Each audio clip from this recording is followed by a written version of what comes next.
Hello, everyone. Welcome to session 0.1, the last, hopefully last, session before the game properly begins. I don't actually have a date for the first game. Who knows? Who knows? But there's progress. There's certainly progress on that front. Some people have already picked their first quest and they're sort of gathering their party. And also all of this has happened, and I just need to stress it's not my birthday, and I'm very upset. Let me unmute the old Discord, and we'll say hello to the people who are with us for this bit. We've got 5 people here. We've got a couple more people in chat. Hearing in the stream. Hello, miscreants. Greetings. Hello. Happy birthday. Hey, Nick. Happy birthday. Nick. Happy birth. It is not my birthday. Luckily, Are you sure? luckily, I can fix all of this. There. Did you put Now. in a small bit of text under my ubu that I could not read?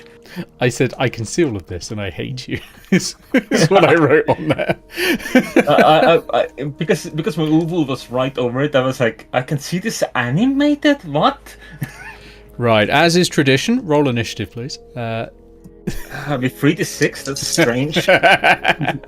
So what we're doing is we are playing Ex Novo. And 17. No, 17's not bad with 3d6.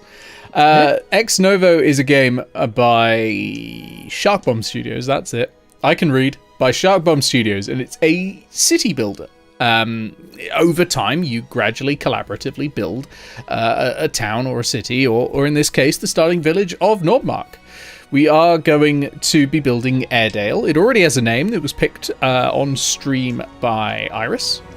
And voted for by all the players. No, not the players, by all the viewers. Not the players. Players don't get a vote. What is this? Westmarches? Surely not.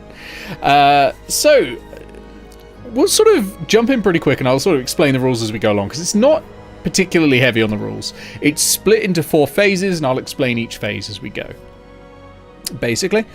So, first off, we are jumping into something called the discussion phase of Ex Novo. So what this is we all get together like a communist utopia, form a committee and decide exactly what we want to build.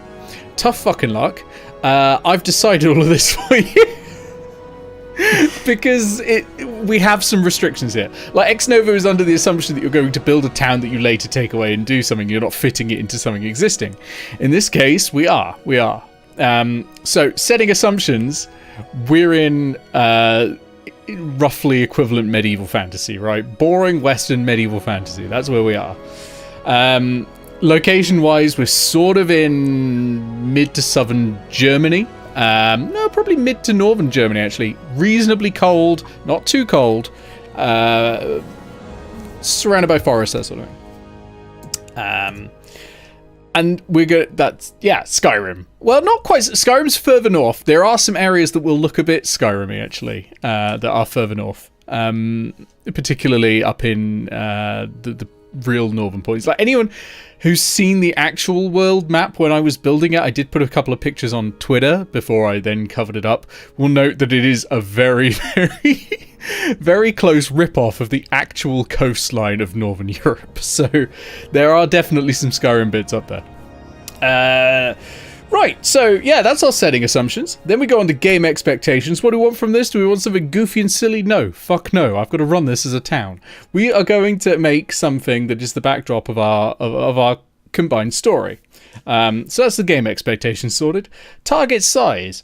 I don't want this to be a big town. The reason being, I want you lot to actually go out and explore. I've mentioned this before in various prep things. So we're actually going to be making a small village. But target age, that is something we can decide on. I'm actually half suggesting we go for a bit older, like it's something that's been maybe stagnant for a while or something else has happened that has meant that it's been quite... Someone's trying to draw cat ears on me. Fuck off. Hang on. No. Yeah. There we go. Didn't catch the bunny ears. God damn it. Anyway, so we can decide on that. That's the first thing we actually can decide. How old do we want Airedale to be? Do we want it to be a budding town, which has only really just been established, or do we want it to be something older and more stagnant with a longer history?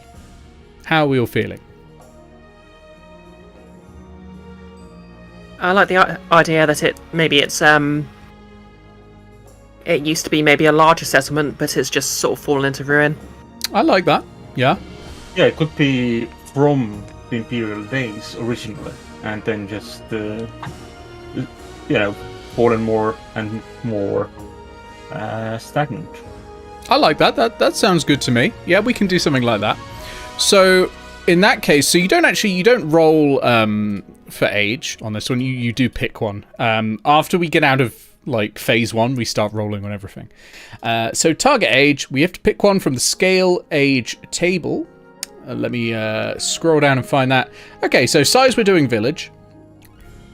So actually that's something you can actually start doing. First of all, sorry nerds, we're now drawing a map. Right.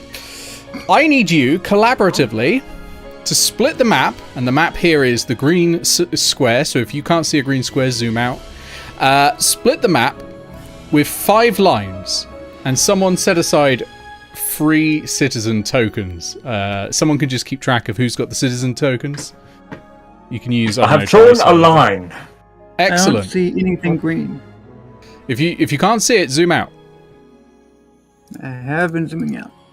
You should see a green square that says Big Dick Nick at the top right. You should draw your line through, I think. Not to my line. It should split the map. I believe when they say with the line drawing, I think you can abut another one, but it's recommended you go all the way through. But I'm out in outer space where I can't see, where you can't even read the names on the windows and still don't see a green square. I wonder. Not a solid one, anyways. I see somebody's. Oh, I saw the green square, then it disappeared again. Yeah, sorry. If you click on the green B, it should scale you to roughly what I'm seeing. Theoretically. Click on it with which tool? On the right-hand side of the screen in the chat window. Okay, yeah. And then... Oh, that kind of green square. Yeah. The piss yellow one. Oh, it's green for me. I thought you were saying that they had it like a... No. So... Yeah, we need 3 lines. Looks like we've got 3 lines. So that's great. So this is 5 lines, actually. No, that's 3. That counts as 3 lines. There've been 3 lines drawn across. No, we need 5. Is what I said for village. It's 5 lines, 3 tokens. Whoops. Okay, do 5 lines. Yeah. And since there are 5 of us, I was like, yeah, I've done mine. Yeah, if you each do a line, it doesn't have to be a straight line, by the way. You can do curves, you can do whatever you want. You can do a spiral, you can do a zigzag, but yeah. Draw some lines. So that's the size. I'll have a look at what we need to do for age. Okay, we need to mark some development phases. So I'm thinking we probably want to go for... How many of there are? 6 of us, so 6...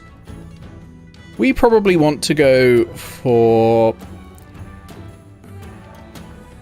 18 development phases. That's going to be a lot. Good lord. I see someone else has noticed what Pixel is doing. Pixel, I need you to be serious now, or I will kick you from it.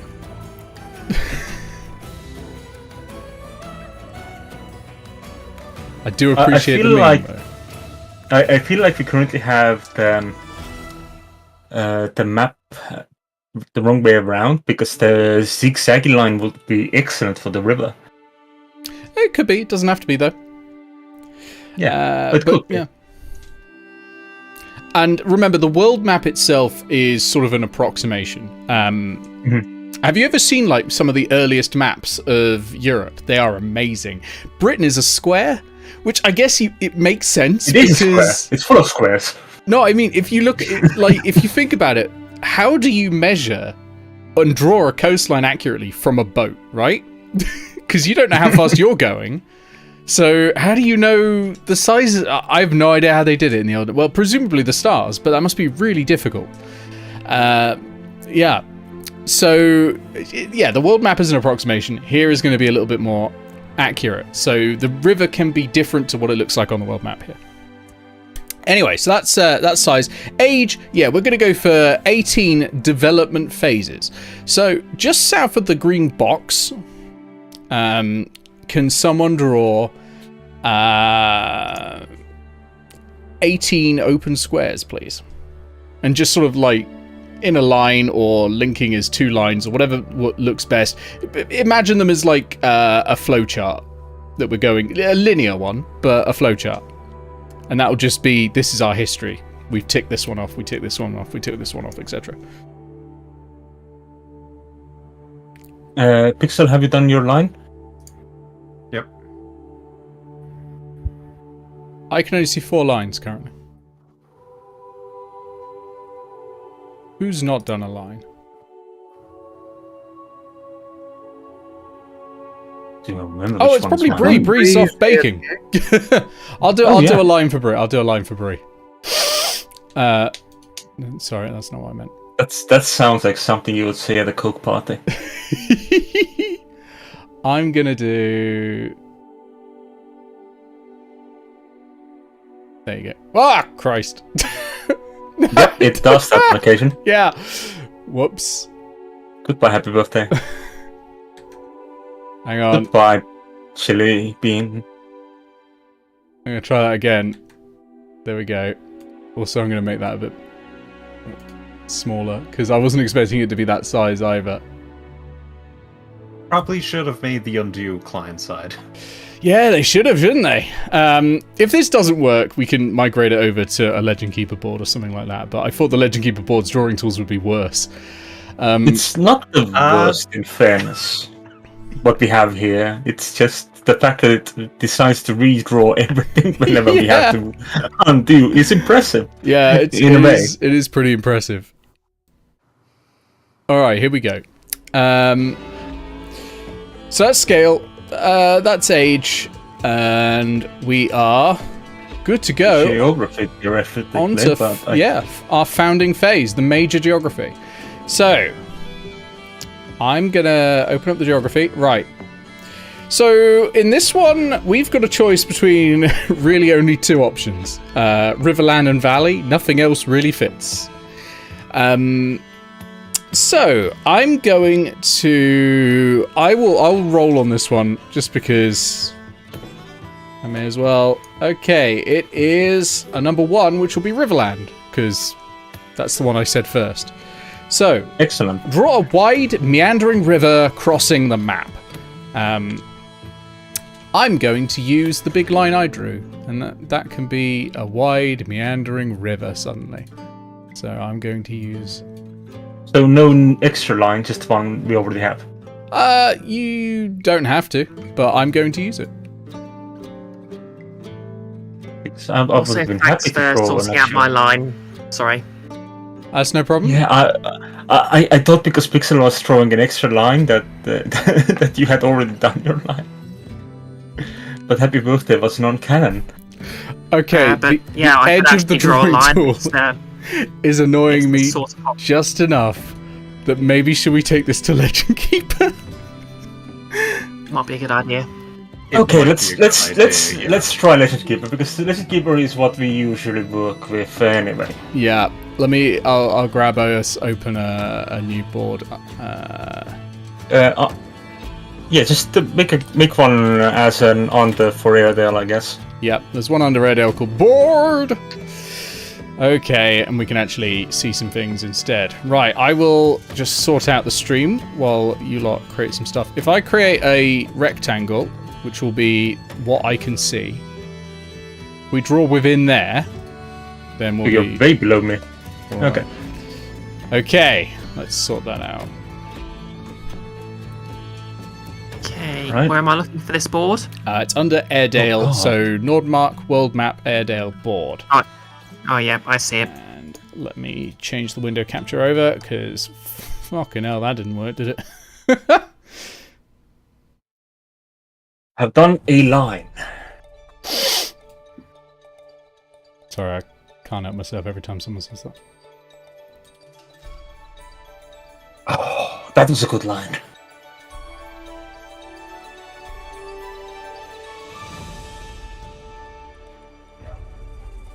There we go. Okay, we actually have everything visible. We're good. All right. Oh, and someone's done the items below. Thank you very much. I'll let you. Well, since Bree's back, I'll let you draw the line, Bree, for how you want. Just basically bisect the map in some way. Split the map with If lines. you can make it into a brioche, I will be impressed. It can be straight, curved, zigzagged, whatever you want. Don't make it like too gribbly, because this is kind of how it splits up the districts. But yeah. Okay, so well, the traditional way to basically do a brioche is actually two spheres on top of each other. So try this.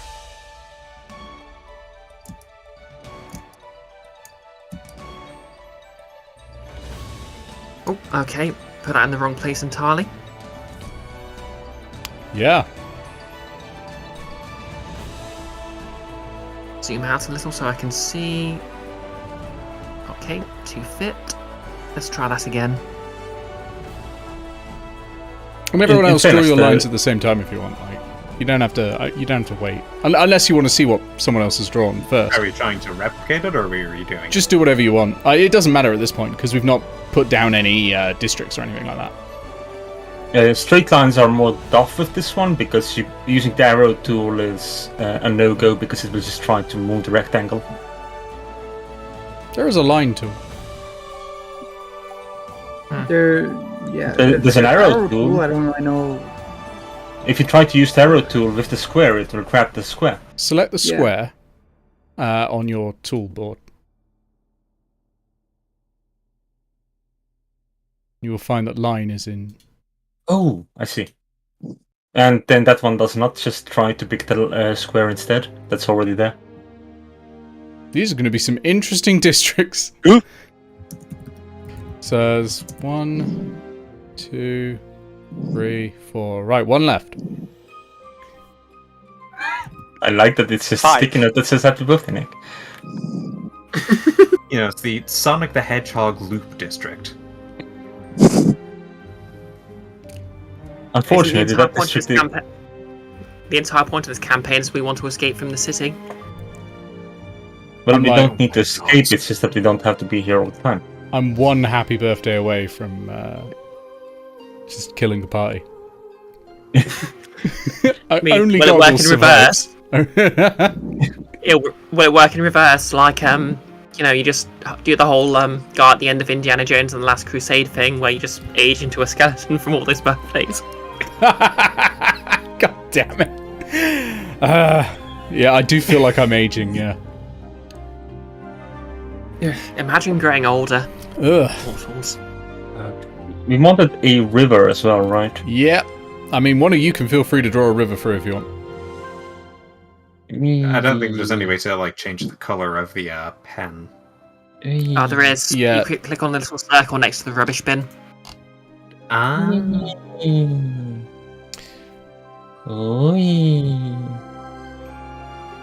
And there's a little islet in the middle of the stream. That's a nice river. It's a shame we can't fill it. Actually, can we? What's that? Is that a fill? With the erase tool, or Oh, no, it's the eraser. I thought it might have been a fill tool. It's fine, we don't need it filled in. I will it's the later take anti-fill this. tool. I will later take this and... Has someone just deleted the rectangle? I think it was you, wasn't it? Was it? We do have an undo button. Oh, yeah. There we go. Oh, no, that only undoes what you did. I deleted it, so I've brought back Apparently. the square. Oh my god, what is someone... Oh, what? Did somebody unload my Dwarf God. Fortress into the notepad? Right, a lot. Didn't work. Did not work. That looks Why like can't I get rid of it? that looks like one of the old things you'd show into a computer to load the program. A punch note or whatever you call it. Oh my god. It reminds me of ASCII art and old I'm game hitting- fake use. I'm Walkthroughs. hitting delete it. Won't get rid of it. There we go. It's okay. gone. We can't see it. It's probably just taking a moment to re-render. Oh, it's back. Well, I can't see Is it. I can't see it. Now I can It's see it. gone. There Again. it is. It's gone. It can't hurt you anymore. It's a ghost. It just keeps coming and going and coming and going. I like that pointed tool option would have been pretty good for the river, in fairness. Okay. No one do whatever that was. Right. On to some terrain features. So this turn is repeated 4 times, okay? So I was the active player sorting out major geography. So we're going to start from the left and go to the right. Unfortunately, notice it means you don't get to pick a major... Oh, God, it's back. Right, you could deal with that while the rest picking major geography terrain features. But you get to do founding location, because it's basically each of these is a turn. So first up, it is going to be you, Pixel. So what we need you to do is roll on the terrain feature table. So give me a... I believe it's 2d6 for terrain features. Yeah, give me a 2d6. Yes. That is an 8. An 8. An 8 is a lake. So, yeah, Pixel, add a lake to this map. It says a larger Not lake asking or a too much, series of are we? smaller ones. Maybe an oasis. What formed this lake and what creatures frequent it?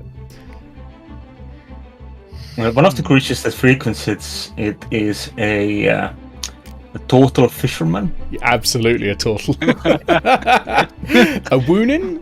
Was that the pronunciation? A woonin? I think something like that was the name for sure. Yeah. A woonin the turtle's fishing lake definitely needs to come in here.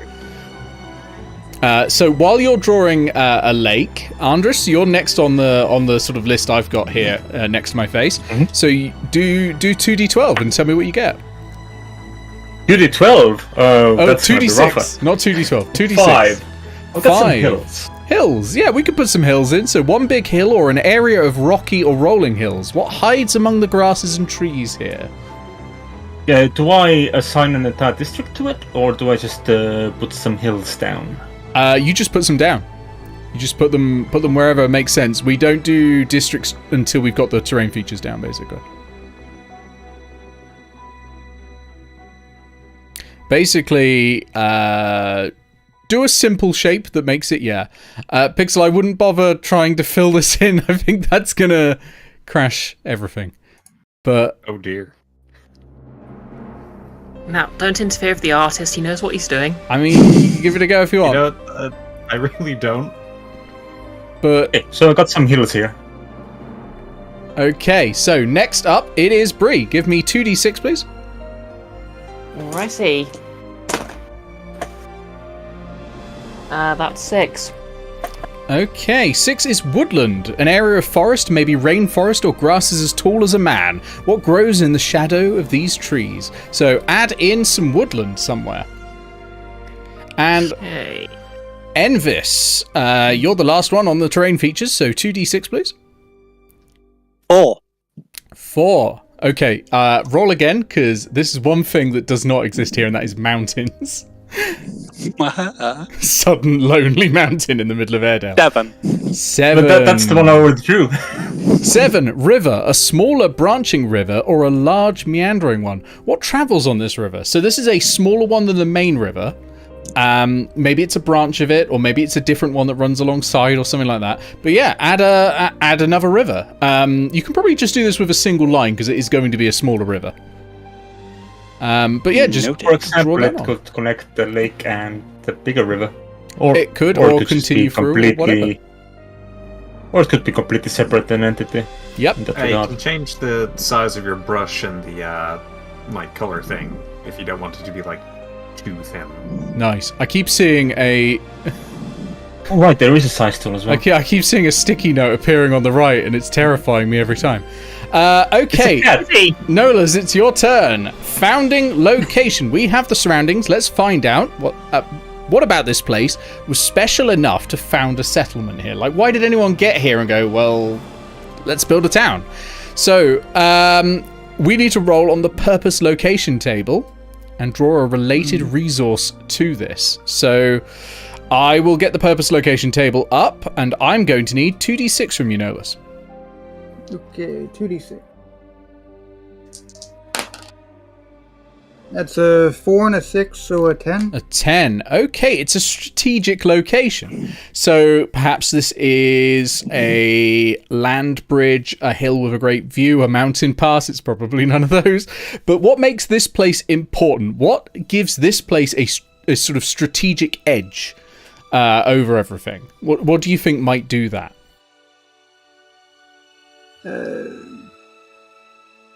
I want to say natural well of wild magic or something like it. That Because for type a of wild strategic location, it's usually a place that is. Oh no, that's defensible location. I'm reading the wrong one. Sorry, hold on. A strategic location is sort of a place Somewhere that makes life easier. Oh no, what does this settlement protect? No, actually, we could totally do that. Yeah, no, that's fine. So some wild magical resource here. That might explain why there's at least 2 warlocks. 3 warlocks, actually, I think. Well, there are Lots 3 of warlocks. Why there's at least 2 warlocks, which I know is correct. There's certainly more than that. So yeah, maybe some wild magic. I cannot wait to see the visualization of magic. There's imp, and then there's the 2 chefs, which are all warlocks. Yeah. So at least 3. At least 3. So notice what I want you to do on this map is I want you to add a resource. So when you do that, what you do is you just put a little icon down for it. Like you don't have to draw a whole thing, but just put an icon down that you think represents wild magic, basically. And we're going to need to put a little sticky note. I'll do the sticky note. You to the side. Does it have to be like between a bunch of lines or something, or preferably between them, because these are the resources the factions are going to fight over.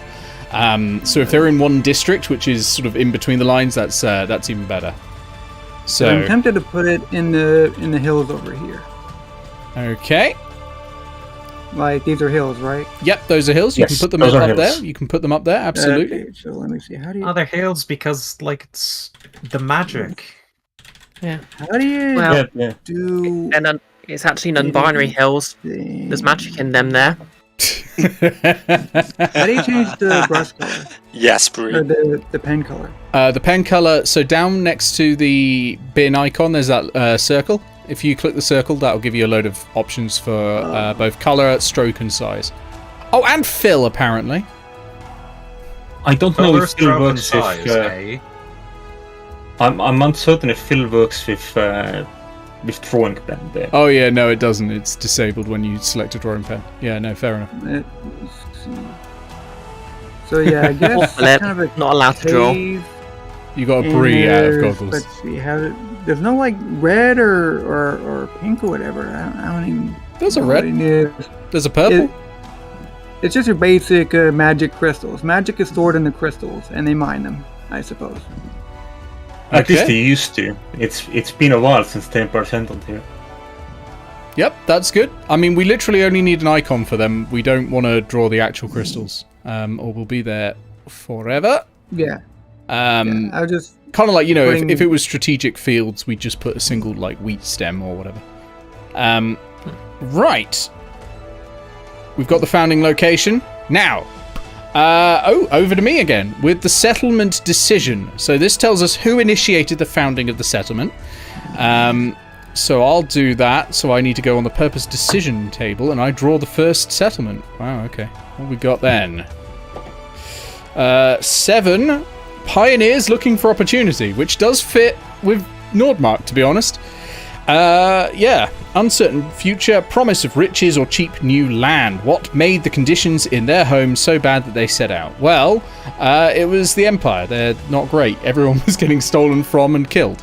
So, yeah, let me add the first district and move 1 citizen token into it. So I'm going to do here in the middle because that makes sense to me. Actually, no, I'm going to put it in this circle here next to the lake. I think that's a really good place to start a town. You've got fresh water, so I'm going to draw on just a little couple of houses, and I'm only doing a couple because this is settlement size 1. The districts increase in size as they go on.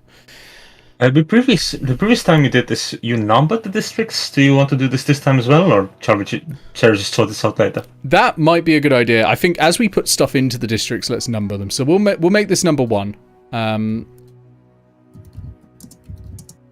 Actually, I'll let you do that while I read on to the next bit. And we need to put 1 citizen token on it. So if one of you can draw like a circle and put a 1 in it. That's how many citizens are living there. Right. Next step. Okay, so this is going to be over to you, Pixel, again. Starting hierarchy. So again, I'll need 2d6, and this is going to determine how they lived their lives at the start. That's 3. 3, very nice. Okay, power. Oh, sorry, it's 1d6 for hierarchy. Okay. Well, I suppose it still works, but I'll roll again anyway. Yeah, whatever you want. That's 5. 5. Ruling caste. By God's grace, by birth, or by blood, some are just destined to rule. What makes these people special, and how do they enforce this hierarchy? Nepotism. Nepotism, so like classic nobles or something like that? Oh, wait, you're asking me. Yeah, you literally get to decide. This is your choice. Yeah, sure. Nepotism. Yeah, you absolutely can do that. So what you also have to... That was the district number you erased, but just replace that. So yeah, I thought it would look better as just text. But yeah, but we also need population number, which is also 1. So, Pixel, what I need you to do is to draw the route that led them here. So from the edge of the map to their first district, and you can draw it however you want. They don't have to be. It doesn't have to be a road. It can be, the river or however they got here. Yeah, you draw that bit. And I think at this point, I'm going to probably start taking some notes because we're going to need this for the history. The perineum. Not the perineum. That is an excellent use of that particular line. So, Foundation, Pioneers escaping... Pioneers escaping the Empire, headed north to a new frontier. They took with them the bad habits of Empire and created nobles. Their own ruling caste, yeah. Which, maybe they just wanted to rule. Maybe they were tired of being ruled over and they wanted to rule. So the first people who got there went, this is mine. Which, can happen. So yeah, that's hierarchy. We'll go then over to Andres. Andres, you are... Oh, okay, hang on. Factions. We've got factions. So this might produce a number of them. Yeah, okay, so hang on. Okay, so Andres, I need you to determine the number of factions in the power factions table, which I think is a single d6. Yep. Yes, it is. So roll me a single d6, please. That is uneasy allies. Uneasy allies. Oh, I love uneasy allies. That's what we had in the other town. So we're going to have two factions working together begrudgingly. We need to add 2 factions and move 1 power token onto 1 faction. So, when we do this, I think when it says this, you do the first faction and then it'll be Bree doing the second faction. Yes, yeah. So you change active player after creating it. So I need you to... What, Dave? Huh? What did I say? Sorry. No, sorry, I was just reading the sticky notes. Stop talking about the prostate care. God damn. It's not. They're not the kills. How are they the kills? So, There's just little ones and a long big one between them. on the right, Okay, fair enough. on the right-hand side, It's a visit that. where this other atrocious resource card is, Andres, create a sticky note card on the right for your faction. Give it a name. Draw a symbol next to it so that we can keep track of it. And then on the map, add a landmark for that faction, which is something that is important to them. And then, Bree, I need you to do the same with a faction of your own choosing, who is an uneasy ally with the Airedale nobility.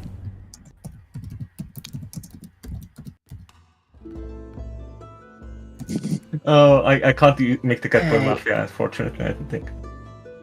No, Uneasy ally. I didn't think so. I just wanted to. Ooh, I've got the perfect thing, actually. Might be a bit self-indulgent, but Druids? Yeah. They definitely have power around here. Sure. They probably predated the town settlement, possibly. Like, I literally could have just made a Tabaxi character, and then I might have. Oh well. so I'm going to make some notes. Uneasy alliance between the Airedale, between the artist formerly known as the Airedale nobility and the local druid circle. You don't need to make a symbol for them. Yeah, the artist formerly known as the Airedale nobility.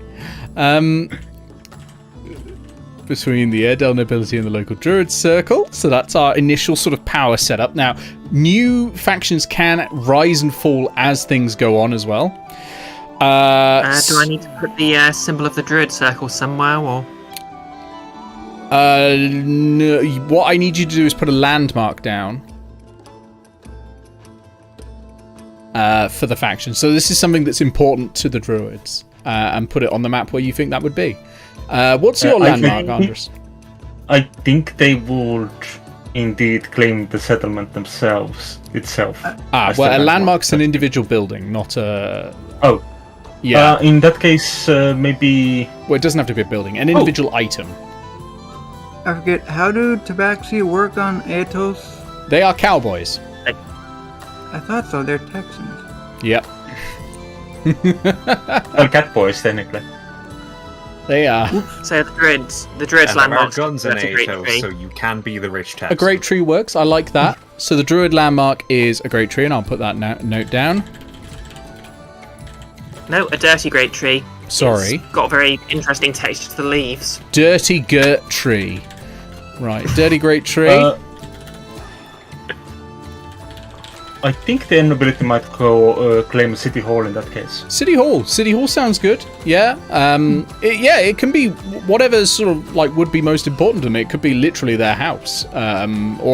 City Hall works. But if they have like more than one noble, I think they would want a gathering point where they can rule instead of just everyone being in their mansions like, oh, what the fuck did that idiot do now? Well, that's true. Yeah. Okay. So a city or town hall, that sounds great. So draw that on the map. Aw. Goodbye, duplicate symbol. So those are our factions, and we will need to put a power token on one of them. I'm going to put it on the Airedale nobility because I think they're probably going to be more powerful.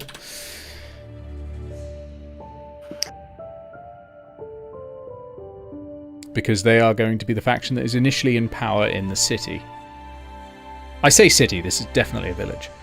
I'm just checking. It might have been initially a city, but it's not gonna make it to modern day as a city.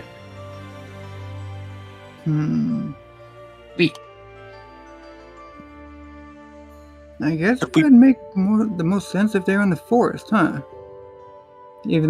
Although guns and such, like... they need black powder for guns, those would be in the hills? Are we trying to work out where the Catboys are? Yeah. They're not necessarily here yet. Like, we've not found any yet. Yeah, it's... we still have about 14 stages of progression to go through. Yeah, well, we haven't even started the development of the town. This is still the foundation step. We've got 18 steps. Are we checking off any boxes yet? No. No, we're not in that stage yet. Yeah. Well then, yeah, we've got 18 to go. Yeah. So that's community faction, but we are on the last one, all right? And this is the most important step. We need to name this city. Any ideas? Airedale. It's fucking Airedale. Yeah. Easy. There we go. I didn't have a table for that one. Right. But what did the druid call it? What did the druids call it? That's a great question. I'll let you all think about that while we start the first development phase. So this is actually going to be Envis. It's going to be you because Bree did the second faction. Yep. So this is what we do. Is the development phase is a tight loop. There's only 2 steps in it, and each player does both of those steps, and then we go on to another person. So, first of all, we determine a random historical event, make sense of it within the story of the settlement, and then resolve the events that are on that, or sort of resolve what changes happen as a result of that event, and then note down an event on the timeline. So I'll keep the timeline in notes, so that we can do that, and then you can use a citizen token from the pool to add a district to the map. So it means that during this period, the city grew normally from its usual mixture of a high birth rate and immigration. You don't have to do that. That step is optional. The citizen pool, by the way, is, I believe, free citizens. Yeah, free citizens in the pool. So there's already one in use. So there's only 2 left. So if we run out, that's it. But also, the one other really important thing with this game is if we decide something makes sense and the rules say, oh, you can't do it, you ignore the rules. So, Excellent. Let's go for a historical event. 3d6, please. There are 600... there are a lot of events on here. 13. 9. Oh, everybody? Okay. Oh, sorry, a 3 individual d6. No, just Emphasis at the moment, and then we'll loop over to you. In that case, 3, 1, and 5. 3, 1, 5. Excellent. Okay, so 3, 1, 5 is brief isolation. Have the city gates been sealed shut? Did freak weather suspend transportation? How does the isolation affect people? Remove something and skip the natural growth phase. So you need to remove something from this map that was caused by isolation. Huh. There's not much to remove yet, is there? No, but that's the interesting part. You've got to decide, what are you removing? It's up to you, but I would absolutely say, like, this is where when the Empire started, like, maybe cutting off for a little bit. Or, wait, no, the Empire hasn't come here to rob us yet, so maybe not. The Empire may already be active in this region, just not necessarily in this area. Yeah. We don't know. I suppose we'll explore through it. But yeah, you got isolated. Maybe it was just a freak storm or something, or a heavy snow and no one could get through, or anything like that. But you lost something. Strong winter. And But it's up to you. Yeah. while we're doing that, Pixel, can you tick in the first box because it's the first one filled? Yes. That's beautiful. So, Nice take. Any individual feature, yeah? I was thinking, like, that is a nice. It's something that would be caused by the city being isolated, I think. So not like the river, which would be a weird thing to lose, but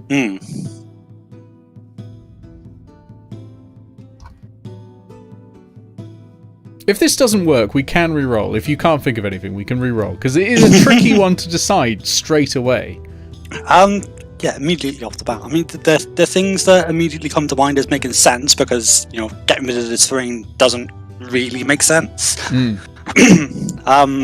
have to be one of the settlement things. So either the Druids lost their landmark, or the civil unrest of being isolated caused problems for the nobility, and they lost their city hall or Yeah, that's something. totally possible. You can lose your landmark as a faction without losing yourself as a faction. Yep, so that's possible. I'm fond of nobles getting stuck to them, so I'm going to say that one. Yeah, maybe they came over to rule it over people, but then, immediately People said isolated. no. A tough, very tough winter or something like that. So yeah, what caused the isolation, do you reckon?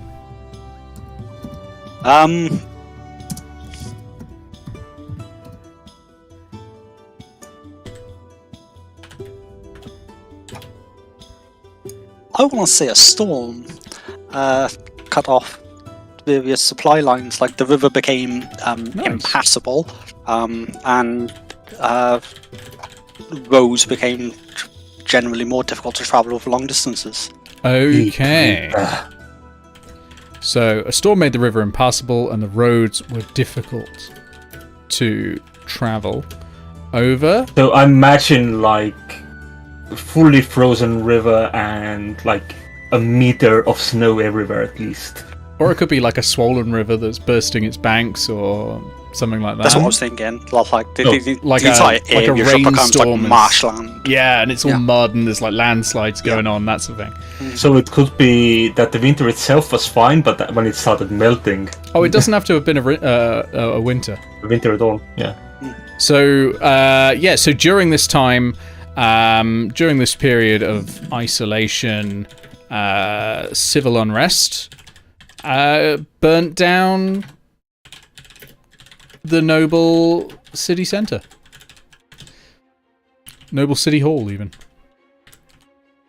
Goodbye, drawing. Yep, it could come back though. It could come back. I'm marking down City Hall destroyed next to the nobility map, marking my notes. And yeah, unfortunately, due to this event, you skip the growth phase. So we now immediately go over to Nolus. Nolus, give me 3d6 and let me know each one individually. Okay. We got a 3, a 6, and a 1. 361. Let's have a look. Ooh. A massive influx of inhabitants. Interesting. Where do these people come from? How are they welcomed? What new ideas they bring along? Are they fleeing something or drawn here? So what I want you to do while you're thinking about that and sort of building a story in your head for what happens here, increase the density of a district and add a faction. We should build a society around nepotism. And where... Oh, I see. The bits in brackets are optional. So increase the density of a district. So we've only got one district, so that one's going to become density 2. So the place where there are buildings, add some more buildings, and increase the number in the circle to a 2. And optionally, and this is up to you, you don't have to, you can add a new faction. And this presumably represents the people coming in. Okay, I have it. Let's see. Let me think. And Pixel, can you check off the second box? How do you edit the number in the circle? Should be clicking text and then clicking on it. I'm not sure. Hang on. No, that did not work. Oh, yep,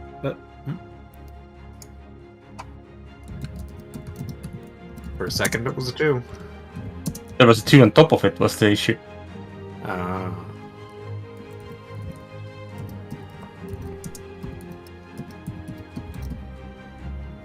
Oh, I think I got it. Nope, that is... Oh, I think it's... The circle and the number are separate. No, they're not separate entities. Maybe just delete it and recreate it at this point. Possibility. The Pollicle Mafia Longtooth Shifters. Tell me about this.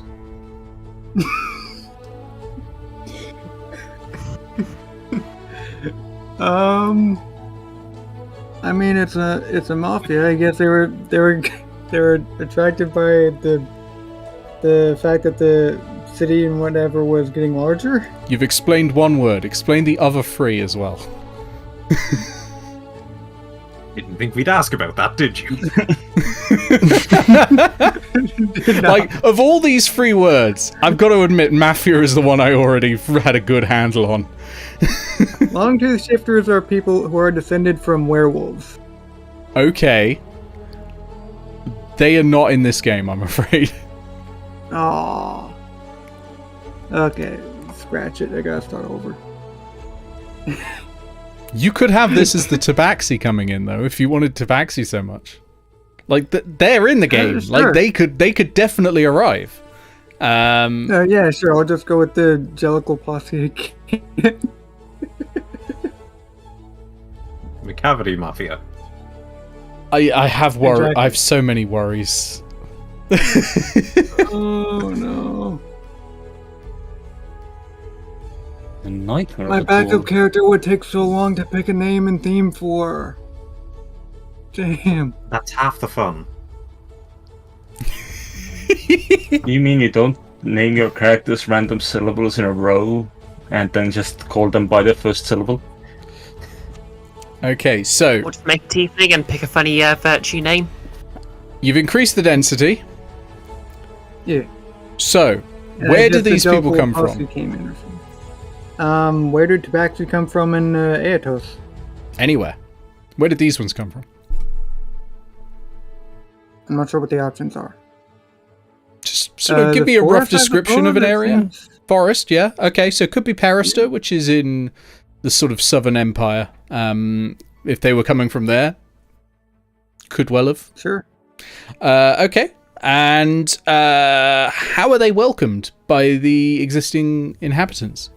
Bearing in mind, this probably happened straight after the isolation period ended. Well, the word I ended up for the faction is posse, since you told me that they're cowboys and such. Mhm. So that kind of like, instead of like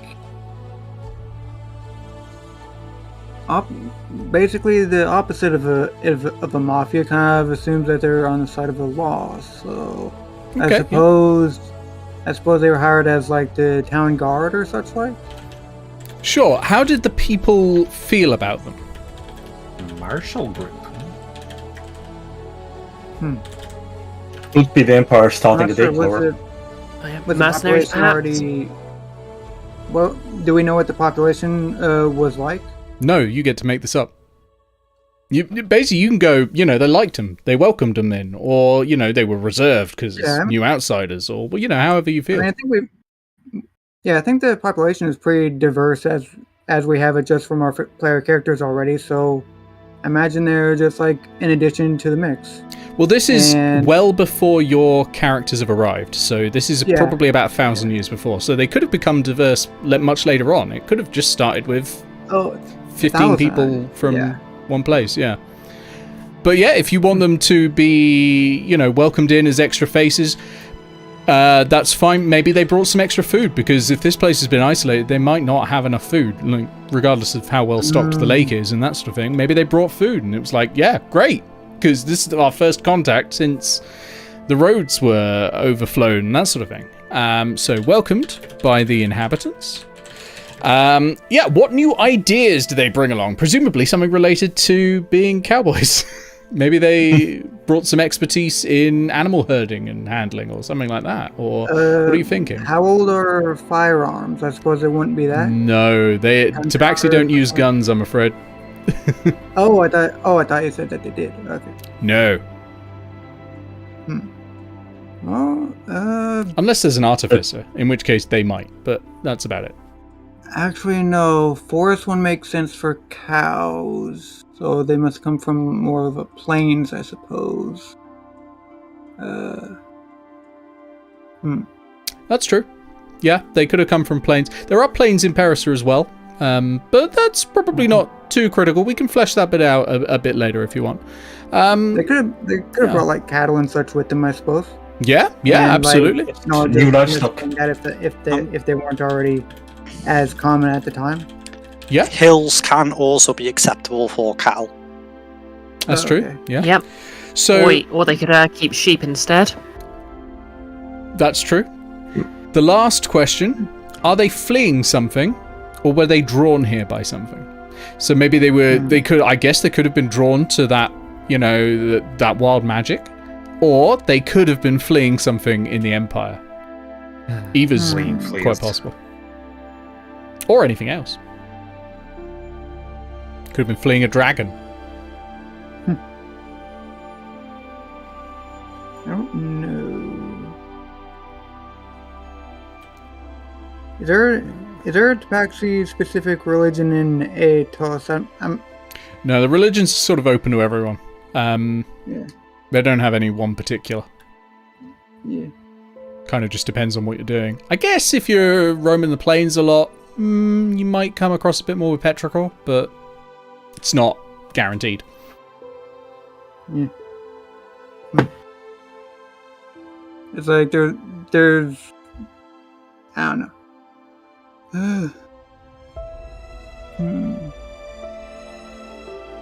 Maybe fleeing a curse or something? I don't Fleeing know. a curse, I like. Empire.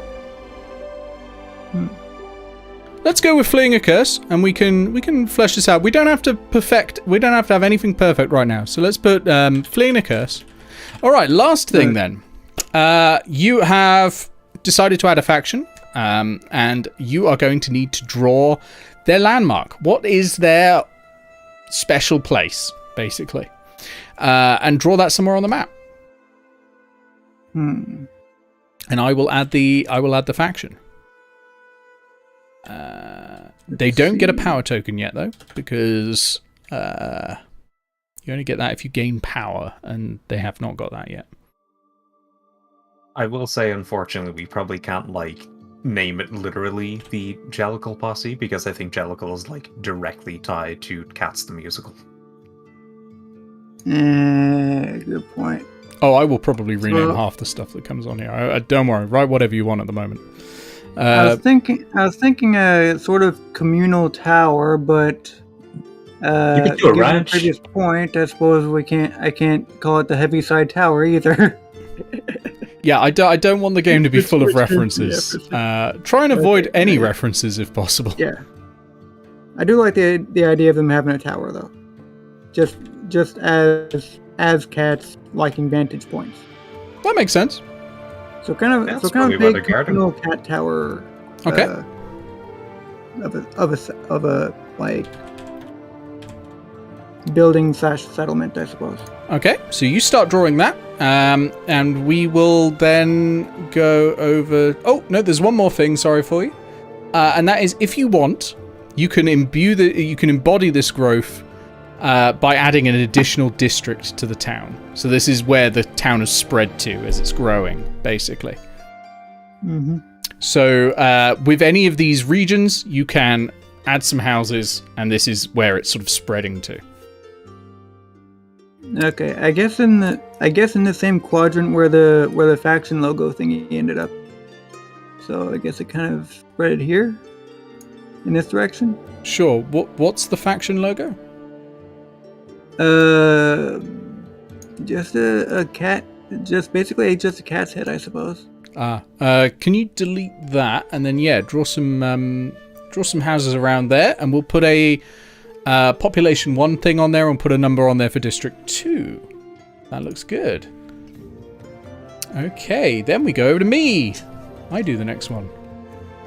Let's And- hope we don't develop a voting system, because the gerrymandering is going to be off the charts. Right. Free gerrymander this map. 652. Ooh, what's that going to be? Let's have a look.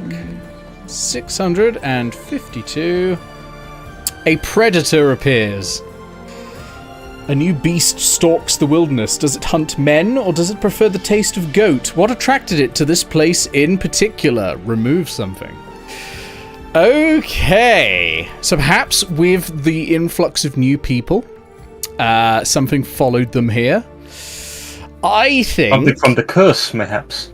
Well, actually, in my head, I've got maybe a displacer beast. Something that stalks in the shadows and just sort of pops out, grabs people, and like xenomorph style, and kills them. Yeah, I think we're gonna go for the predator. Appears. Predator from the franchise Predator. Yeah, literally, a displacer beast tracks the tabaxi influx to the town and starts stalking people there. What am I going to remove?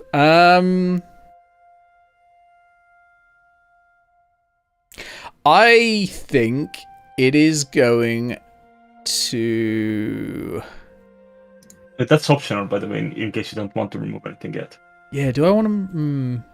I don't think it would remove anything. I think it's going to be it's like a stalking predator, danger. isn't it? It's going to just gradually slightly lower the population, but I don't think it's going to be enough to because going from a population size of 2 to 1 is halving the entire population. I don't think Displacer Beast doing that, but I think it's going to instill a sort of sense of fear. And I'm not going to do the growth thing because we've used all of our civilian pool. So we now go over to Pixel. Pixel. 3d6, please, and give me each number. 353. 353. We get a lot of the ones starting with 3, aren't we? Which is economic events every time. 353. Interesting. A resource loses value. Demand is satisfied or goods become outdated. How much of people's lives and livelihoods are affected? Who loses the most and who wins from this? So we've only got one resource, which is... did anyone lose Legend Keeper just then? Yeah. Yep. Mm-hmm. I'm still here. It'll just happen. I'm going to venture into unknown territory and refresh. Yeah, let's see what happens. I'm back. Well, that was weird. It shows for a moment and then disappears on me. Yep, same. It's back for me. Yeah. So I'm gonna go back to the base of Legend Keeper. Think about Pixel. Think about exactly what caused the wild magic here to lose value.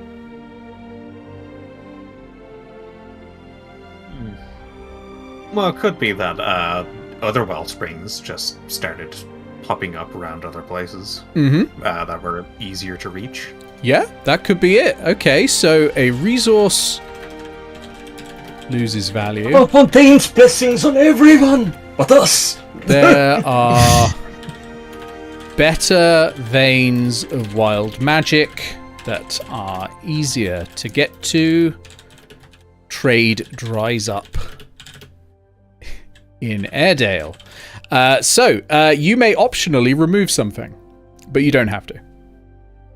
That one is actually not optional. Oh, no, it's not. It's not in brackets. You have to remove something. Right, so when we remove something... It's something that's been destroyed. Could be that the vein dried up entirely. Yeah. I'm actually removing a power token from the resource because I think that makes sense as well, and putting that back into the city pool.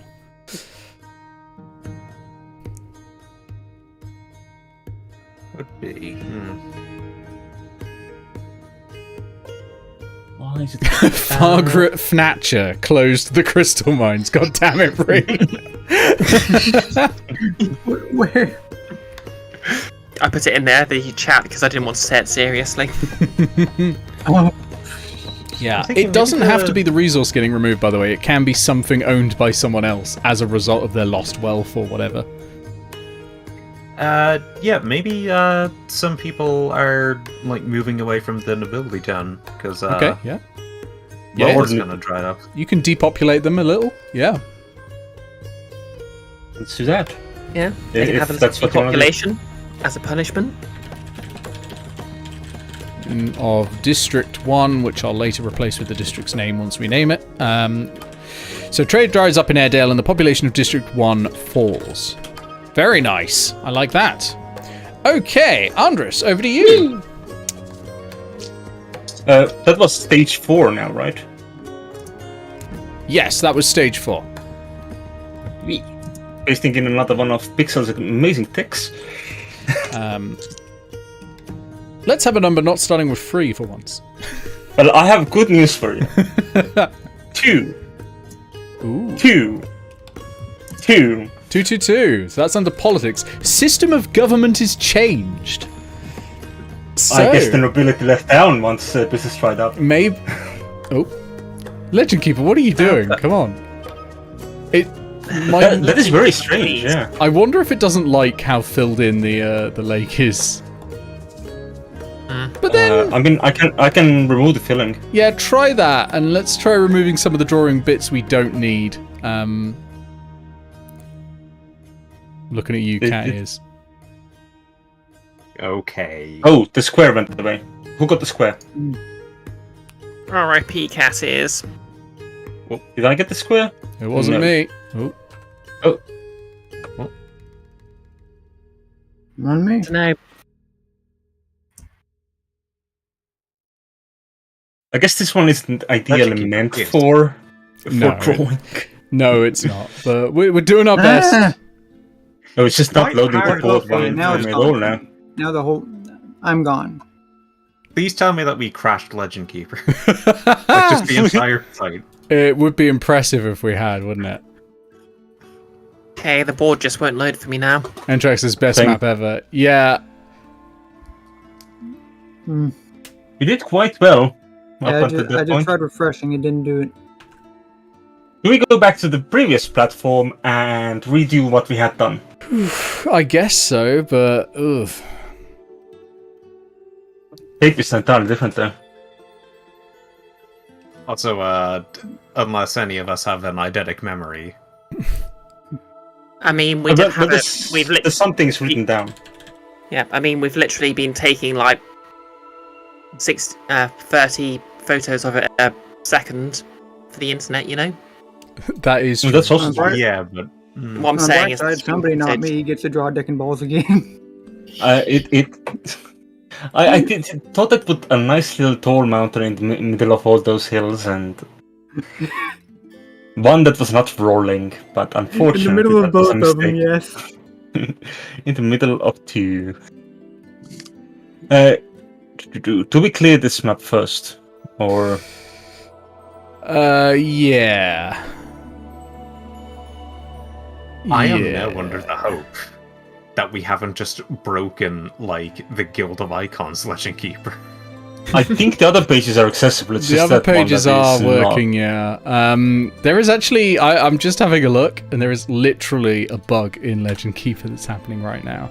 Like, there is an error message coming out into the log that's saying it can't iterate over something it's expecting to be able to. So I think we found an edge case in it, which is unfortunate. Why is Legend the Keeper middle mouse devs button doing things? build better drawing tools. Maybe they can give us money for that. They won't. Okay, do we clear the other one? What's the button for that one again? That one. Clear this page, Can I yes. export it as HTML? If you can access it, that'd be great. There is an export as HTML option, but I think you've got to be inside the page. The inaccessible page. Yeah, that's the problem. Yeah, and it is not going to load. That's unfortunate. Alright. I put in a line again. That's too wide a line. Let me get a thinner line. On the off chance, any viewers at home have a good multiple people drawing on the same page website? Yeah. Yeah, if anyone knows one, let us know. Because the stream has been the epitome of making do. I used to use Roll20 a lot, but I kind of deleted my account after reading about what the CEOs were up to. But now they got a new one supposedly. I don't know. Okay, I appreciate you are zooming out. Excellent.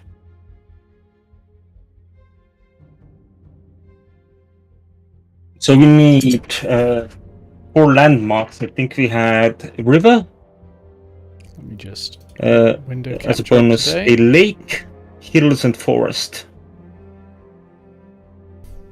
Oh, I'm putting those down and sticking out. Yeah, we had one of those. Well done.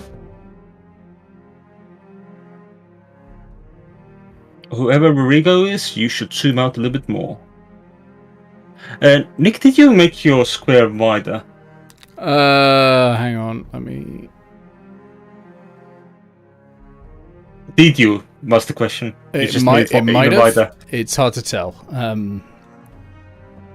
Because it would have been whatever size Okay. my browser would have been before. Should be like that, I think. Okay, let's work with that.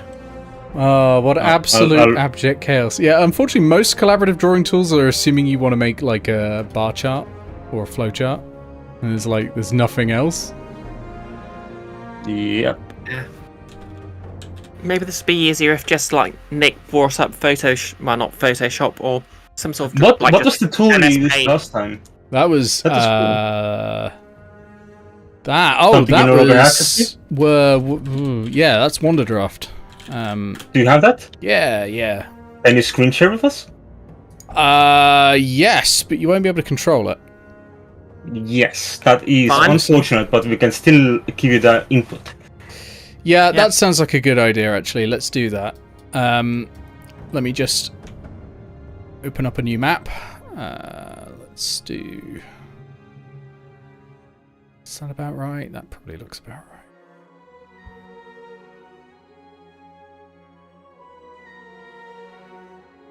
Because I remember that had very good graphics for things as well. Yeah, so I'll just get that loading in, and I'll bring the window capture up now, and then I will share it over.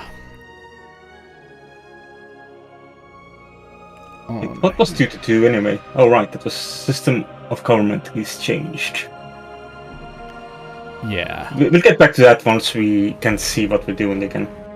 Once we get back to the stage. I think each district had a population of 1 at the moment. I mean, I know that's abstract, but I like to think it's literally just one person each. And like there was just one noble who just threw a fit and left because they weren't in charge anymore. They do have a chart for what population actually means, and it's based on the size of the town. So villages, each population token, well, level 1 is about 50 people, level 2 is 200 people, level 3 is 500 people, I think. Right, let me share this. Wonder if it'll pick it up as a screen I can share. That'd be great. Wonder Draft. I'm going to do it at 15 frames a second because you do not need to be seeing this at 30 frames a second. Does that work? Maybe you want it silky smooth, Nick. You don't need it silky smooth. Silky smooth. It would be amazing if I could pop out that separately from your camera, but unfortunately not. Yeah, I can see. I don't see anything. Are you looking at the stream? You have to. Oh yeah. Watch stream. Yeah, Gartic phone, unfortunately. Stupid idea, Gartic phone. Do it each one, like on that one where you're upgrading the same image constantly. Yeah. Is that there? There you go. It's sorted. Incredible. Right, I'm going to up the width a little bit so we can see it. Right, so can anyone remember what our lines looked like? It was one like that. That was my brioche. That's my brioche shape. My beloved brioche shape. All right, I'll do your brioche shape. That was kind of like that, and then a circle, and then like that, wasn't it? Like a side profile of a boob with a circular nipple. A boob if you twisted the end and it hurts a lot. Ow. It was the Sonic level thing. I don't think I can do curves on this, so I'm going to do like that. Is that good enough? Yes, yeah, that's right. What would everyone else like? Let's say top quarter to bottom half. Left quarter. Left? Okay, so like that left quarter to there? To bottom half. Yes. Okay. Yeah, I think I had a squiggly line in more or less that one. And so that's The same 1, place. 2, 3. So you had another one. I had one from the right, about 3/4 up, going down towards the left corner. Like that? About that, yeah. Sweet. So we're missing one more. So Nolus, you said you had another one? Whereabouts? I think mine was like a squiggle and stuff, like sort of where Andros's is. I guess it started a little bit more to the right, closer to the middle. Okay, so like that? With a bunch of like twisties and turnies and such like. Got you. So like that? Ooh, I like that. And that makes a beautiful center there for all those districts to touch. Okay, the districts are touching. We're ready to go. Right. Let me. So It looks like a war of the worlds Martian giving a wave now. Does a bit at that. Right, I have a river tool. We're going to make a big old river. Yes, we had a big old river on the right. And it was on the right. That's not wide enough. Hang on. I don't want it fading in either.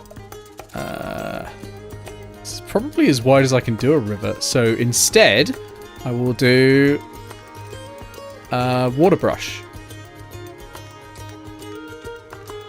I think that will still be in the... Is that water? Sorry, That's land. You're in the land menu. Yeah, I'm erasing land to create water underneath. There's a maximum width of rivers, so instead I can make a sea and it'll be the river. A little bit like that, but not as straight. We don't do straight around here. There we go, nice and wiggly. Put a little island in the middle there. If you connect the two curves. Connect the two curves. Yeah. Okay. On the curves on the right, and then you These can two? leave a little small island in there. Yeah. Like that. Yeah. Lovely. Yeah. Okay. Good island. And then we had a lake, didn't we? And it sort of touched this, right? Yes. Yep. I'm going to do it like that. Very Like, good. We and can we rough had this up a bit later, but... We had a small rivulet coming from the right side of the big road, but I would vote. Who placed the river previously? Was it the Endis? Yes, it was a side effect of the storm thing. How about we have it coming in from the I was left going to say instead? it would be more interesting in retrospect if it came off the left off that bend. Off this bend here. Yeah, And just then went sort down? of. Yeah. That one actually we can do with And the just river veered tool. away, like, yeah. Oh yeah, we might be able to do that with the river tool. That's a good point. Keep in mind that that sea itself is actually to the north. That's the way it's flowing. Boom. So that is coming in from a different spring, I suppose. Yeah, as I say, And I for some reason can not connecting to the direct one. I can clean this up later with and turn this into something that looks like an actual map. But as long as we get the symbolism down, and then I can build that into something topological and that sort of thing. Yeah. Then we had hills in the northwest. Okay. Speaking of symbolism, Find one that looks like a penis. No. I'll put some hills That's down. actually unnecessary. I assume we are just on a much larger scale than we need to be. Yeah, I can't hugely change the scale, annoyingly. Okay, fair enough. Actually, can I? But I think that is already plenty. I might, Like, we they might understand have that changed is- that. I wonder if I can. Yes, change map size. Is that... I'll use the erase tool. Fine. Only have 5 levels of undo for some reason. Change map size. Yeah, Photoshop has that by default as well, which is annoying. Scale You can map. probably change it in preferences.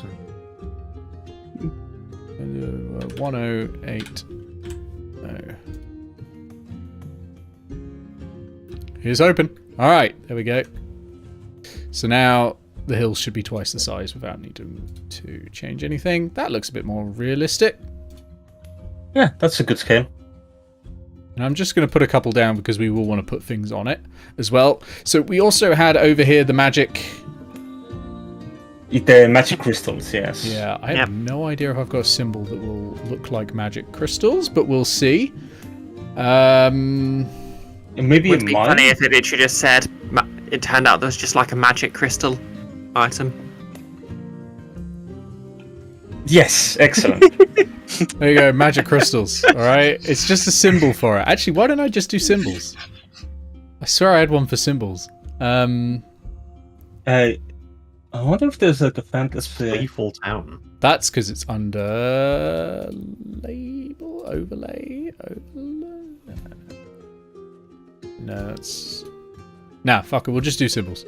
We'll just do that. That's fine. There you go. There we go. An amazing option. No longer under Scrote Hill though, because under Prostate Hill. In the prostate cave, I mean. Yeah. Because there is no longer a peepis. I'm not gonna lie, I was gonna delete that once we were done. Right. Of course. Okay. So then we also had a forest. a forest, yes. Grassland, actually, wasn't it? No, it was forest. You wrote forest, I'm pretty sure. No, I'm fairly certain it was grassland. You Was it? And I rolled just woods. put a tree in there. Oh, okay. A giant tree. And it was, I think it was like. Hang on, if I thought I was I rolled grasslands and then I Too much. put a giant tree in there for the druid's landmark. Yeah, it did look to me like you were drawing grass. You definitely did roll woodland on the Okay. number because I've got it written down here. I mean, it's up to you. It was If a you want it stick. to be grassland, Oh, no, You wrote if- woods. yeah. Yeah. There is no Right. grassland actually. Okay, yeah, so woodland is a 6. Because that's why definitely what I rolled. yeah. Yeah. Okay. This is woods. I'm gonna keep doing this. And there was also forest on the small islet. Till I get a big old tree. The dirty great tree, the name's important. There we go. Dirty great tree. And a little small forest on the small island as well. Over here. Yeah. At least that was also marked.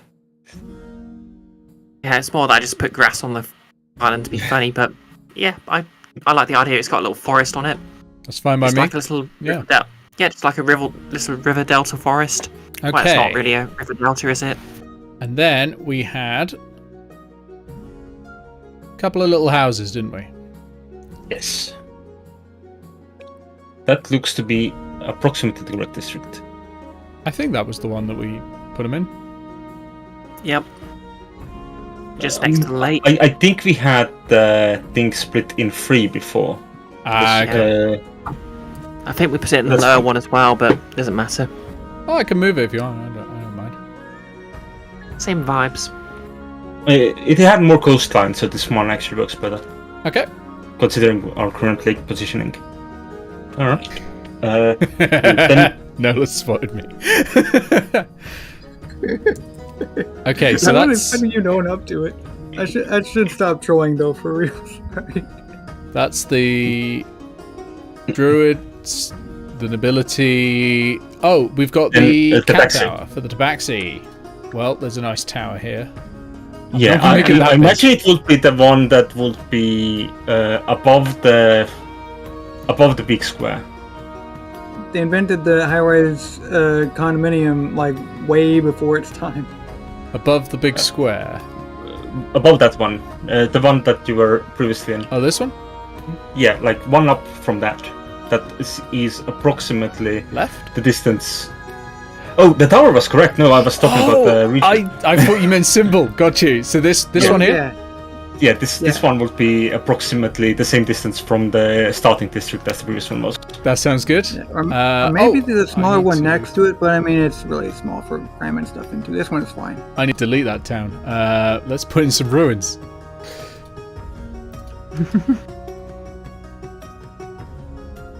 There you go. Octopus. Goodbye. Because it was destroyed, Now we wasn't need it? Yep. now we need Uh, a quest. Now we need a quest just to investigate the old ruins and see if they're haunted. Could work. I'm not entirely certain if they're still there by this day and age. Right, I'm just going to do Who knows? the, There might be a library there I'm gonna do the instead. path in that Pixel drew, which I think was along here, moving up. Well, yes. Well, now the river has shifted some, but yeah. It was previously following the bend instead of the smaller rivulet. Ah, okay. Well, that Yeah, This only works. the water. yeah. And then I think that's everything. Is someone able to keep hold of the power values for me? So, off the top of my head, the nobility are still in power, although they were potentially about to be removed. So, druids have power 0, posse has power 0, and our resource has power 1. It did have power 2, but it Yes. was dropped a bit. And now we finally get back to Pixels Go. Oh, it's actually my go. Oh, sorry, yes, because Pixels Go was the drop-in resource value, wasn't it? Yes.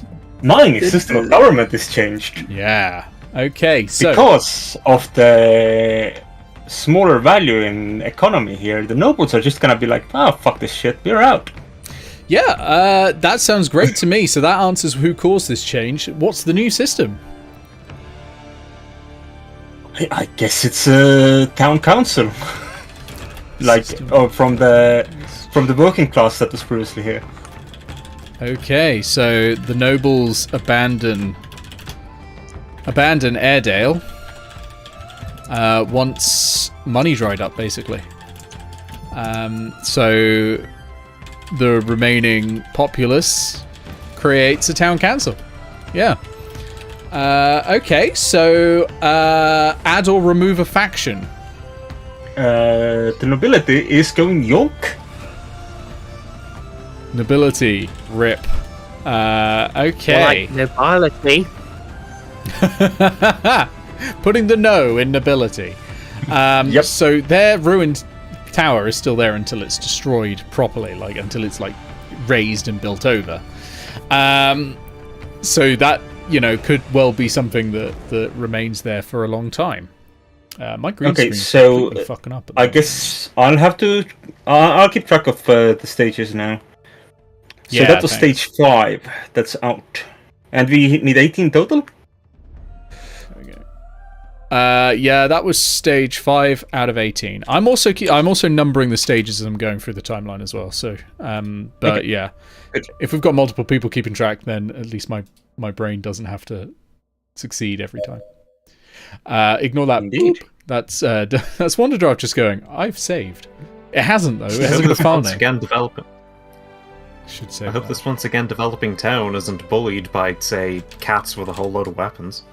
No, the cats got there before this. Right. With that done, They brought food, not weapons. It's entirely possible that the cats are ruling the town council at the moment due to their larger number at the moment, due to them being the most recent arrivals. Yeah, that's true. So, also the other thing, can we keep track of the number of civilians in each place? So I'll put down a bit of text for. Wow, that's atrocious. I'll put down a larger bit of text for. There we go. For what each district is numbered. But if you can let me know how many civilians are in there as well. I think you said the Cat Tower District had 2. I'm not sure though. No, they are both at 1 at the moment. They're both at 1. Yeah. Okay. Hey, Al. And hey, Keith. Do I have to do a growth stage now? You can. You don't have to, but you can. There is 1 spare civilian in the pool, so you can do that. But it doesn't make sense at the moment because the nobility just went down. If it doesn't make sense, you don't have to do it. Yeah, okay. That is my turn. Okay, we go to Bree. Bree, roll me 3d6 and give me each number in a row. Okay. That is 4. 4. Ooh. 2. 4, 4, 2. Education It's gains culture, value. Yeah, culture. We haven't had any culture yet, so that's good. Education gains value. Kids are sent to school instead of to the mines, presumably because Thatcher has closed them. Reading is valued, and more people find work beyond manual labour. Who controls the education? I'm going to say the Druids. The Druids. I'm not biased at all. Druids are teaching people. Okay. So what you need to do, and this is not optional, is add a landmark or a resource to represent the education, and a faction will gain power. So presumably the faction gaining power is Druids, right? Because Yep. they're doing the teaching. They're controlling the mines. Hey kid, want to learn about nature? Okay, and the landmark, I'd guess. I know, maybe they build sort of like a school grounds just in the space, sort of to the north. Okay. Let me find a West symbol of that could work for where us. the Tabaxi Tower region, Sure. and just south of the full main town. Okay, so sort of this area. I don't know if you can see my It's cursor. northeast. That's northeast. I mean, sort of between the forest and the large. I always town get my proper. east and west wrong. So like here. Same. Down a compass face. Let me that's the one. find. So would this be a sort of a town building, or would it be a small copse that they meet in? What does a druid school look like? I guess they'd sort of it'd probably be like a copse of trees, but they'd probably have maybe a sort of at least some sort of building just for bad weather and stuff. Okay. So let me put down a Especially maybe it's sort of like the precursor to a library or something. Okay. They probably have I mean, books and stuff good. there. At this stage, there should still be a school around, considering that the Cell was a teacher for a while. Yep. I'm gonna say, yeah, they send kids to the cabin in the woods. They send the kids to the cabin in the wood. Yeah, that's nice. I like that. So add one, whoever's keeping track of faction power, add 1 power to the druids, which means now they are in equal power. In fact, But the nobility is out. the nobility are gone. They are the most powerful people in Airedale right now. Interesting. But the druids we've got at the Baxi, right? Those are the 2 current existing factions. Yeah, but the Tabaxis have no power Yep. at the moment. So yeah, the druids are currently the most powerful, but that will all change. There's a lot of events that will change things like that. So there is 1 more civilian token if you want to do a growth stage, but you don't have to. That is optional. Up to you.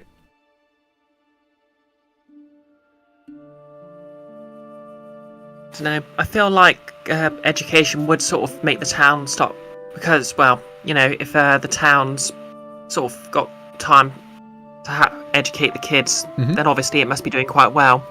Yeah. So I feel like it must be growing. I suppose the main problem is, would it be more the druids growing, or would it be the town itself growing? Because at the moment, It's up to you. they're kind of separate.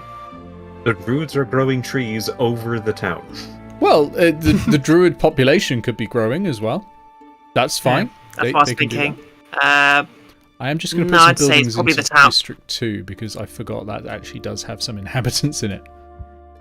Yeah, actually, I think I'd say the druids probably, they're probably going to be a bit more picky about who they recruit. So I'm going to say it's probably the town proper who grows more. Okay, so what you can either do is create a new district, or you can grow the size of one of the existing districts. I'm going to say the sort of original district's going to grow a bit then. Okay. Probably Marking towards the an extra- probably towards the forest. Oh, well, that would be adding another district. Yeah. Yeah. So it's either there's more buildings in the same chunk, or they create a new chunk somewhere. Which would you rather? More buildings in Area 1, or them spreading towards this way? Yeah, I think spreading makes more sense. Okay, so we'll create a new district. I'm gonna probably make it like stop here, just because otherwise it'll fill up all of that, which feels a bit weird. And we don't have to keep to the lines; they're just guides. So we're gonna go doop doop doop doop, and I'm just We gonna got District 3 with 1 population. yeah, And 1 population still at 1. just gonna cover that up with a line there. That line can still be there, and we'll call this District 3.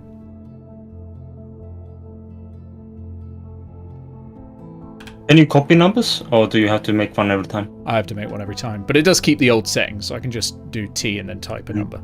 So it's not too bad. Okay, so now it's spread on. Okay, after Bree, Envis, it's your turn. So 3d6, and give me the numbers in order. And we'll see what it is. 5. Ooh, what's 5? Hold on. Ooh, infrastructure. 1. Interesting. 531. Okay. Public transportation. Monorail. Monorail. The city invests in horse-drawn buses, underground trains, or exotic beasts of burden. How does this transform the city's streets and avenues? And then add a landmark. So, first of all, what is this public transportation that's happening? It can be anything.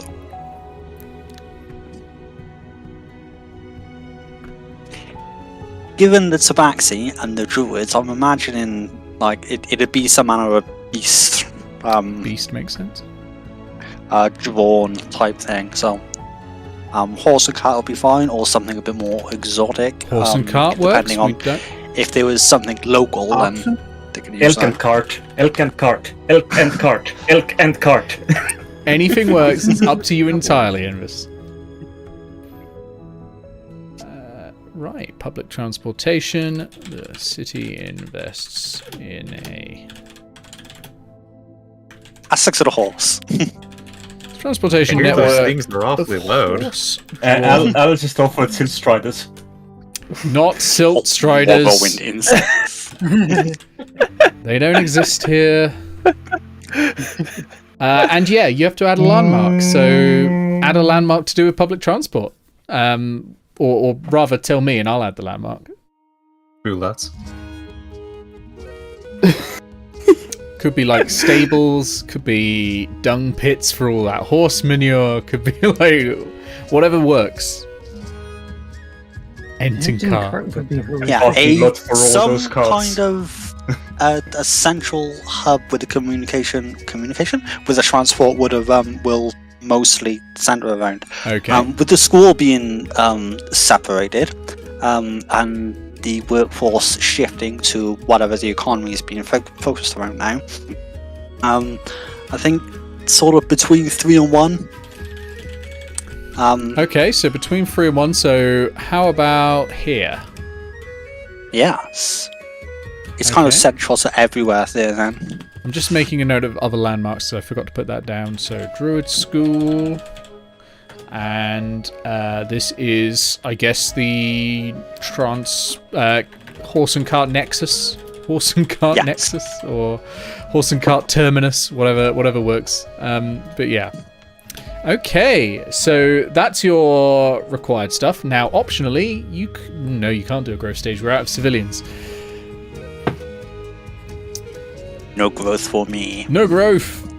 Only. Do you ever get more civilians, or is that only set by the starting stage? That's set by the starting stage because it's Okay. got to end as a small town. A village, in our case. Yeah. But quite often people will die and move and all that, so we do get more options to do that. Oh right, natural growth can't actually be used to grow a district to a larger size. It's only to create new districts, so that's okay. Right, Nolus, over to you. Roll me 3d6 and tell me in order. Okay, let's see here.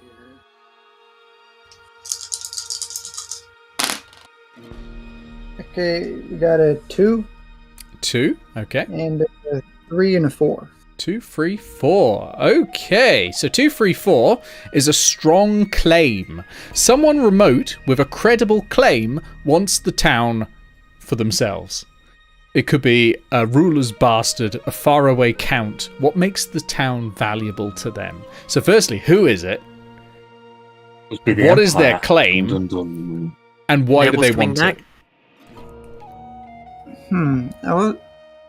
When we were talking about the Tabaxi fleeing a curse, I was tempted to say that it was like the ruling family or something of the wherever the Tabaxi are from, Mm-hmm. like basically got a curse that like befell the land and all that. So could it be Yeah. like a member of the Tabaxi royalty realizes that like, hey, these bunch of people that like fled our country got their own stuff set up over here. Let's claim ownership of that just because they're Tabaxi and they came from here. I think we can work with that. What they would have been fleeing from is the Empire, which is like this massive... Think like the Roman Empire. It was like covering the world, basically. But it was a fairly sort of multicultural empire. It wasn't monoculture. So Tabaxi rulers would have been part of it. It's sort of structured a little bit. I don't know how familiar you are with the ancient empires, but a bit like Persia, where basically they took over a place and they said, "You local king, you will be the ruler here, but you answer to me now," sort of thing.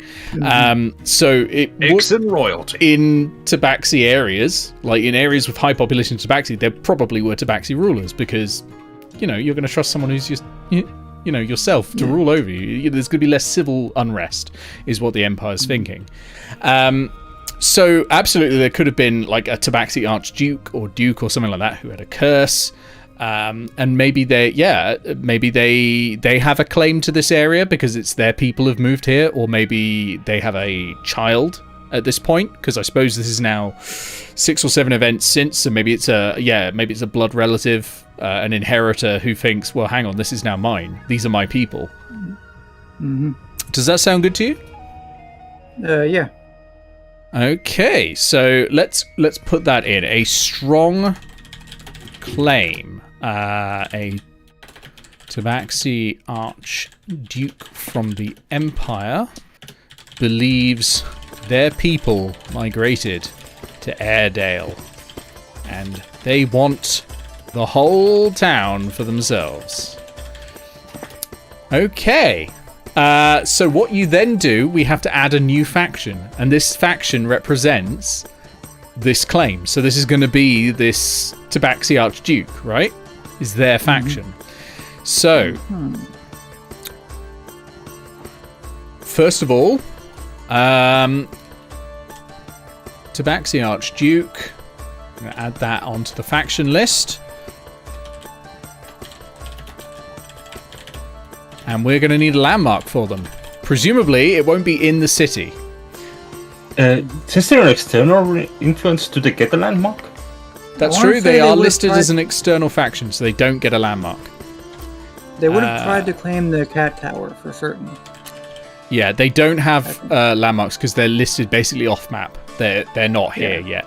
They might come here. There's a whole section of war options, so they could well come here and lay siege to Airedale. But right now they haven't managed it. They've just got this claim, and that's sort of historically what has happened.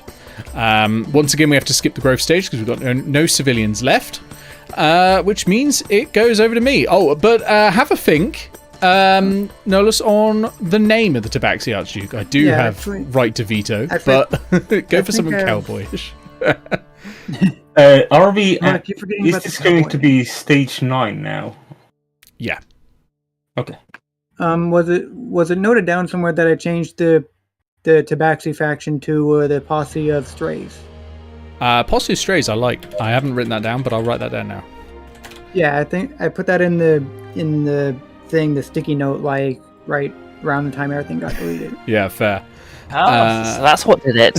That's what did it. Removing some of the excess. It could have been somebody removing all the cat art. I don't know. Okay, I've got 634. 634. New land is created. Okay. So an environmental change. A hill is flattened, mountains are terraced, or new islands are made.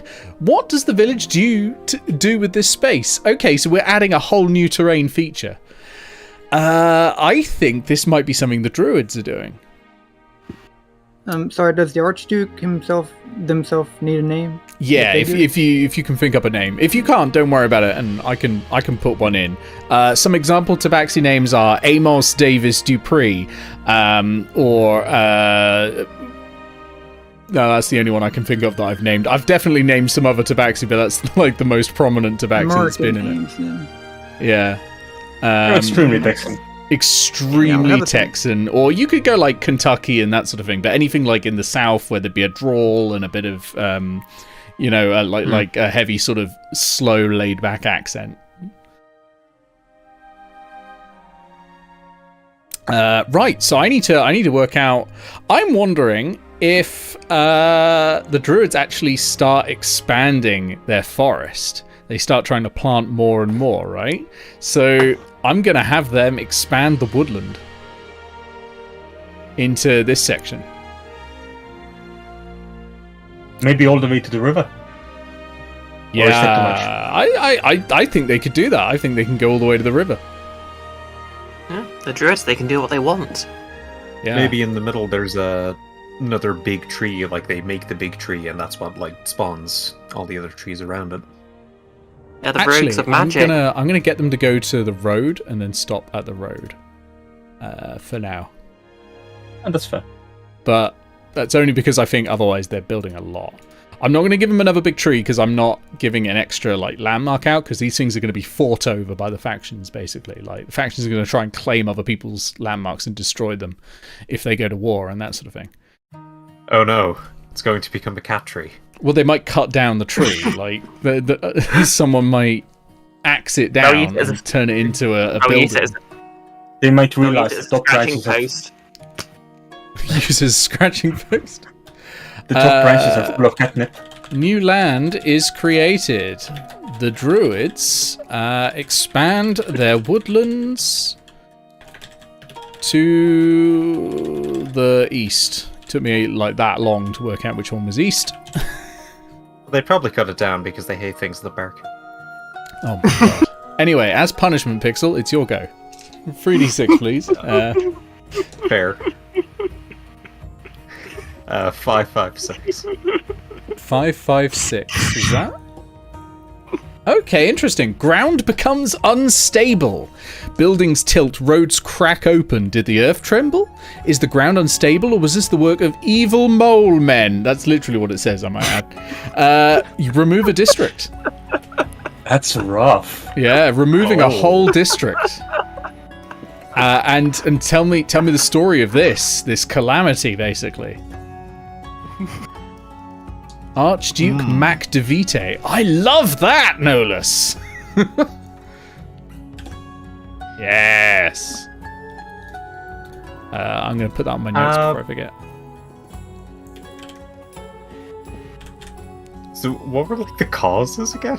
So aside from mole men, some options are, unstable ground or the work of evil mole men. Really, it's up to you what caused it. Could be bullets. Those are just the two most common causes. If you want an option, maybe there's a natural spring under the lake and it just suddenly flooded all over District 1. Yeah. Or there's too many trees. Sunk it. There's too many trees and that just causes the world to tilt. Maybe the work the druids have done has been rash and hasty, although that's not usually how druids work, but maybe it has this time. Yeah, too many trees actually does seem like maybe a plausible thing. Like maybe the expansion into the new district has caused the district where the school is, the ground to get raised. Oh yeah, and it starts. The district roots are just emerging from the ground and pushing things around. The school is not actually in a district, so you can't remove that one. But District 3 could be affected by growing roots that have sort of tilled the ground a little bit and made the ground foundations unstable. Would that damage the Nexus, or would that still remain? The Nexus expose the district, but not. It wouldn't remove the landmark. Yeah, the landmark's still there, but the district is gone. And it doesn't have to be that the buildings are destroyed; they can just be unlivable. Pick number maybe 3. Maybe it's like the trees in the sort of around the school area were sort of the first trees the druids planted, and they didn't quite do it right, and they sort of grew out of control. Oh yeah, the free could just have Leros planting a tree in the house sort of situations. Actually, Leros. Actual Leros. It could be. It could be Leros. Okay, so what are we going for the cause here? You get final say, Pixel. Yeah, just unstable magic. Maybe influenced by the crystals, who knows? Yeah, okay, that sounds great. So ground becomes unstable. Unstable raw magic in the area. Causing plant overgrowth. Causes plant overgrowth and makes District 3 unlivable. Okay. Rip to District 3. You don't have to remove the buildings, you just bury them in trees. I was going to replace them with ruins. Yeah, I was going to just replace them with little ruin symbols. And then put some trees around them. Now they look like trunks. They do a bit, but well. Okay, so On to number 11. This one is you, Andres. Ooh, me. That is 245. 245. Okay. We've not hit any ones yet. One is war. 245. 245. Okay. An important alliance falls apart. Is it an alliance of factions or an alliance within a faction? What was the alliance about? Could the city be threatened with a new war and you must split a faction in two? Can it be an external faction? It doesn't say. I probably recommend an internal one. But it doesn't say, so if you really want to split an external faction, I won't stop you. We'll have the Tabaxi Arch and the Tabaxi Duke. One is a builder. To split the guild. Split the Andres party. possible to split the guild of icons. You split the party remotely and 1,000 years ago. That's very Leros. Okay. I'm tempted to prefer druids just because you could call it a splinter group. Yes, we'll do that.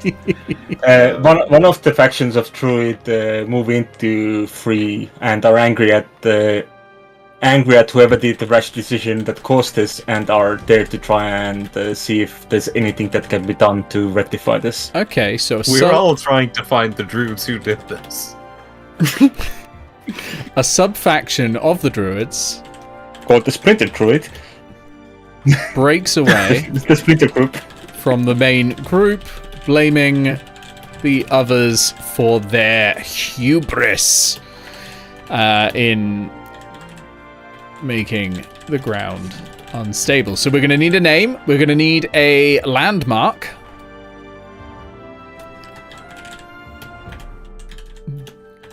The Splinter Group is a very good name for druids. Fine. Maybe the landmark could be sort of like they sort of symbolically build maybe a sort of a large wooden structure, because obviously they're about maybe having fewer trees about. It's up to Andres. They basically build a meat hall. Did you say mead hall or meat hole?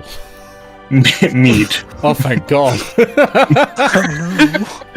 Just getting very worried. Yeah, we can put a mead hall in. I think that sounds great. Love a good mead hall. And not meat hole, although, you know.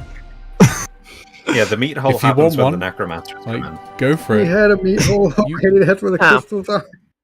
Oh, I mean, no. have you been to any pub after 10 o'clock? Pretty much a meat hole. Yeah, it would be in somewhere in free, yeah. Somewhere in free, we're going to put the meat hole. I'll put them up there. So, their landmark is Mead Hall. Mead Hall. Okay, lovely. Right. You can do a growth section if you want, because we now have one civilian left, but you've got to create a new district if you do.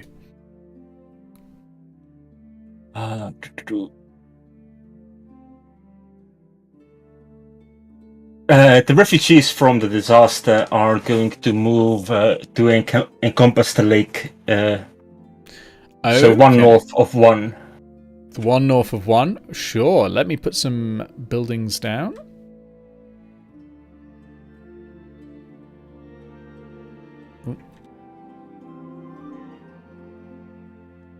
There we go. And we're going to make this one number 4. Okay, so put a 1 civilian token on them. Excellent. Yep. So next it is Bree.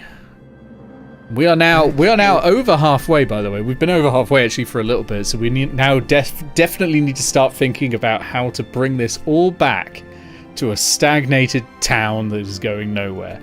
We don't have to do it immediately, but if you've got options for making the town worse, consider it. Okay. That's a very evil grin you've got going there. It's those are the best parts of DMing, is making things worse for people. Yeah, that's fair. Oh my god, I can't wait for next Friday. That's a 6. Oh, a 6. Lovely. All right. 3. 6 free. And last but not least, I dropped my dice, but that's a 2. 6 free 2. A new resource is found. A new load of metals, a newly discovered useful plan, maybe. Which faction leads the exploitation of this resource, and what dangers does it bring? And do foreign spies know about this? Which we can probably ignore. For Is it supposed well, unless to be they're the planned? external faction. Sorry, is it supposed to be what? Is it supposed to be a newly discovered useful plant? No, plan. Definitely. Like, so some of the resources are like tactics and stuff like that. Oh, right. Okay. Unless it is, well, it could be plant. But I think they do mean like tactics and information. But it could be a typo. I'm going to say the newly settled Region 4 is right next to the river. So I'm going to say they sort of set up a proper sort of trade docks. Ooh. Well, trade docks, yeah. They also, they set up sort of an area, sort of like a path from there to the lake as well, so they can transport fish and stuff. And they could have built a canal between the lake and the river. Yeah, I like that. Okay. And allowed the lake to have a proper dock. So we need to... They sort of set up a pier and stuff in the lake and build a canal to the river, so they can basically get a stranglehold on trade. Okay, while I'm doing that, whoever's in charge of resources, add a new one and give it 2 power tokens. So let me see, if I got something that looks like a dock, I wonder... We have someone in charge of resources. That's not quite... Wait, who's in charge of resources? That's what I asked. Do we have someone in charge of resources? Otherwise, I will write down what I had. I'm not. I'm very tired.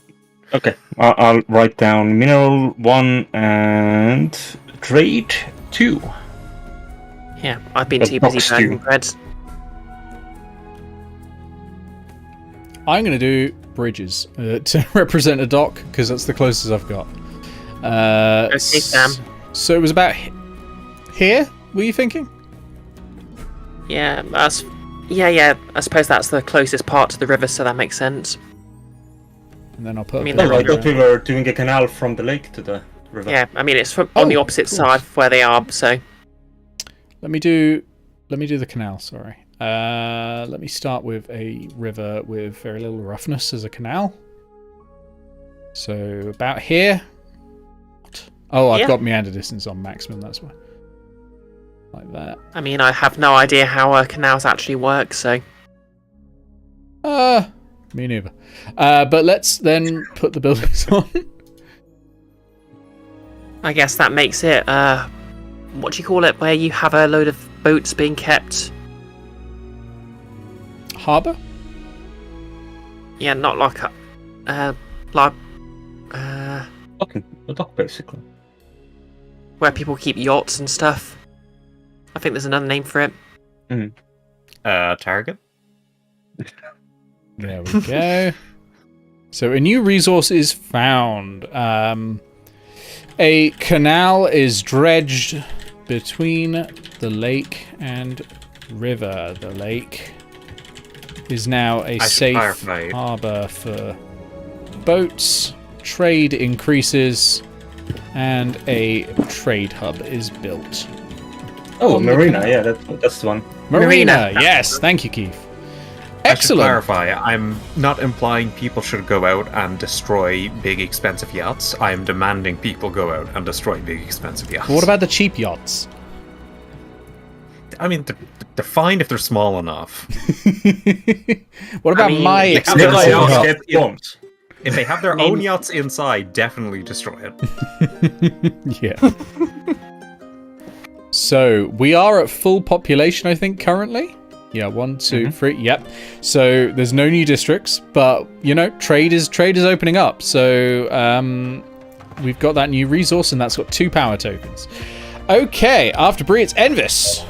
So 3d6 and hello there. Where's my dice? 6, 6, 2. 662, another environmental one. Ooh. A plague Ow. ravages the city. A terrible disease has wormed its way into the city. Who is blamed for this? How does the city cope? Do other places suffer as well?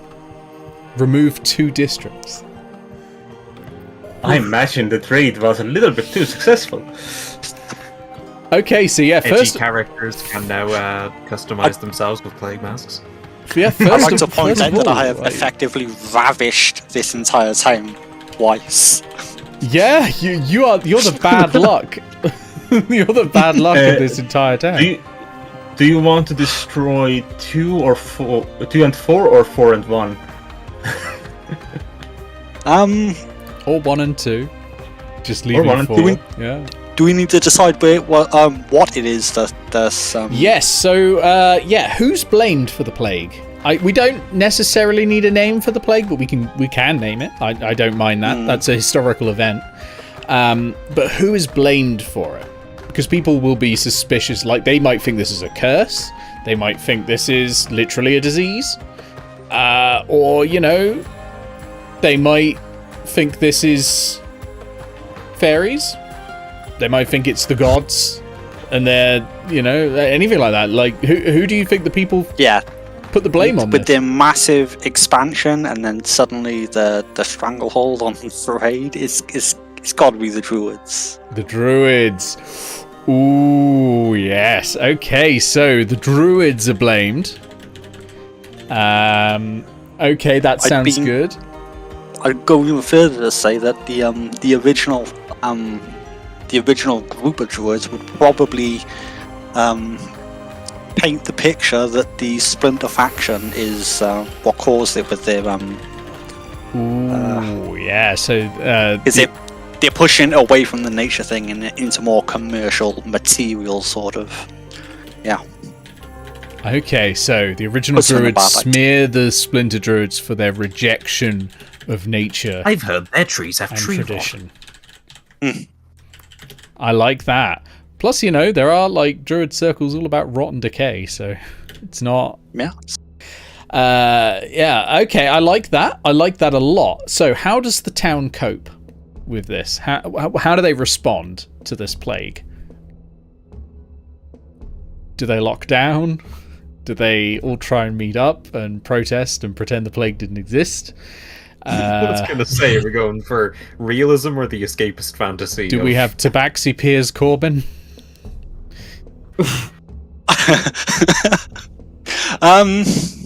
Spend an obscene amount of money on track and trace?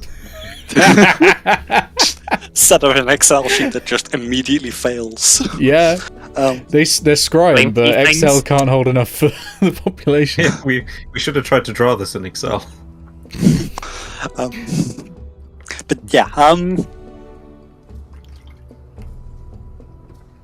xenophobia and isolation, I think. Okay. Districts just sort of withdraw into themselves and Towns respond with xenophobia and isolation. They don't consider washing their fucking hands. And that is why 2 districts will be removed. Yeah, so swing the executioner's axe, Envis. Who's dying? You know what? How many districts have we got? 3. We've got Because 3 District districts. 3 has already been destroyed, so 1, 2, and 4 are your options. 1, 2, and 4. Yeah. Okay. What I'm going to do is from top to bottom, I'm going to roll a die. That is 1, 2. 3 and 6. Oh, you broke up for a second there. Which ones are go? Well, I rolled a 4, so that'll be district 1. District 1. Okay, and the second one?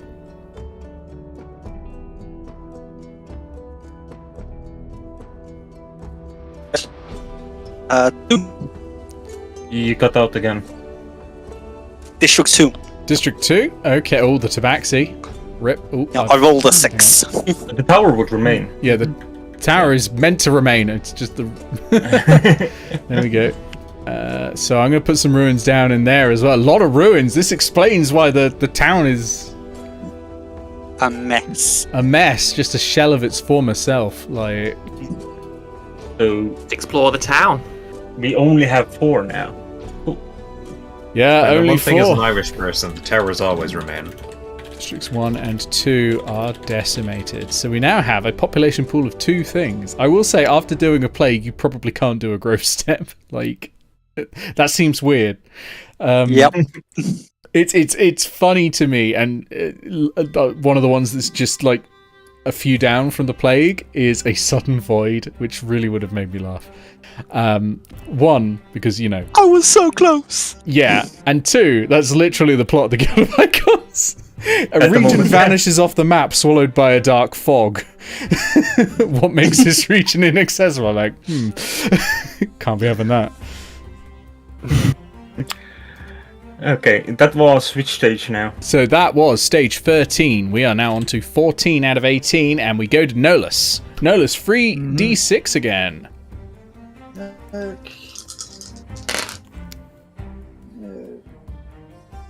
You're looking at a 5 and a 4 and a 2. 5, 4, and 2. More space is required. An expanding city is a thriving city, or so everyone keeps saying. Where did the building materials come from? Is it planned or spontaneous growth? Add 2 districts. God, What? he's gonna cannibalize Wow. the What dead if- city. Okay, so hear me out. What was Wild the number? What about wild magic rebuilds like the ruined buildings out of nowhere? Like just kind of rewinds time on just the buildings or something. I mean, the buildings weren't technically even damaged. They are just They technically had- abandoned, yeah. They could just be moved back Okay. into. Right. I almost want to say at this stage to like re-roll. Just a baby 'cause boom. My instinct is we've just had a massive we just lost the 2 plague. districts. It's weird to One of gain the- 2 districts straight away again, unless we can make the story work, I guess. One of the things that the wild magic table in the PHP can do is what the hell is it? Reincarnate. But I don't know. That'd be a lot and really weird. That it would be weird for it to be consistently reincarnating. Like, I'd expect it to reincarnate one and then fireball another one and then turn another one into a frog. Just like in one go reincarnate like a whole bunch of people at once. It's not. I don't know. I'm not convinced on that one. Yeah, never mind. Okay, so you want me to re-roll? I think so. I think it's just a particular combination of 2 that just doesn't make sense. Not directly after. after one another. Yeah, like Okay, so 3 and a 1 and a 6. 316. Okay, so 316 extended isolation. Makes sense, considering there was just a plague. Thematic. Yeah. Quarantine. So this is bigger than the brief isolation that happened earlier. This is an extended period. So this is going to be way longer than, one winter. So yeah. So why is the city isolated? I think probably got a good idea on that. Who suffers the most from this isolation, and how does the city fight off the effects of the isolation? So Are we immediately destroying the Great Dock? well, the dog can stay there. It can just not have been used because nothing's come from. Oh yeah, fair. I mean, yeah, but there's the remove something phase. Oh yeah, that could be something else. I Indeed. guess it seems like the isolation would have logically happened like the place gets a reputation as the town that got hit by a plague, and Yeah. I guess with fighting off that reputation, they lean on the resources that they have. I guess food and I don't know, magic crystals. Okay, so they start to lean on the local resources instead of trade. Okay. Well, actually, we're leaning on trying to I don't know, leaning on those resources to get their trade back up, basically. Okay, but no one's trading with them because they're isolated. Yeah, I don't really know how like a town would try to get other settlements to get back into contact with them, to be honest. Okay. Well, yeah, but that's not the stage right now. Our current stage is that we are entering isolation. Yeah. Okay. This is how do they survive the isolation, basically. Oh, I had to survive it. Okay. Then yeah, I guess leaning on the resources that they have, what food they set up, they've managed to keep, and maybe Yeah. the druids using the crystals and whatnot to empower their own magic to create food. Yeah, druids can do that. Create food and water as a druid spell. So they start to lean on the druids more. And the druids try to lean on the natural wild magic of the area. So, who suffers most?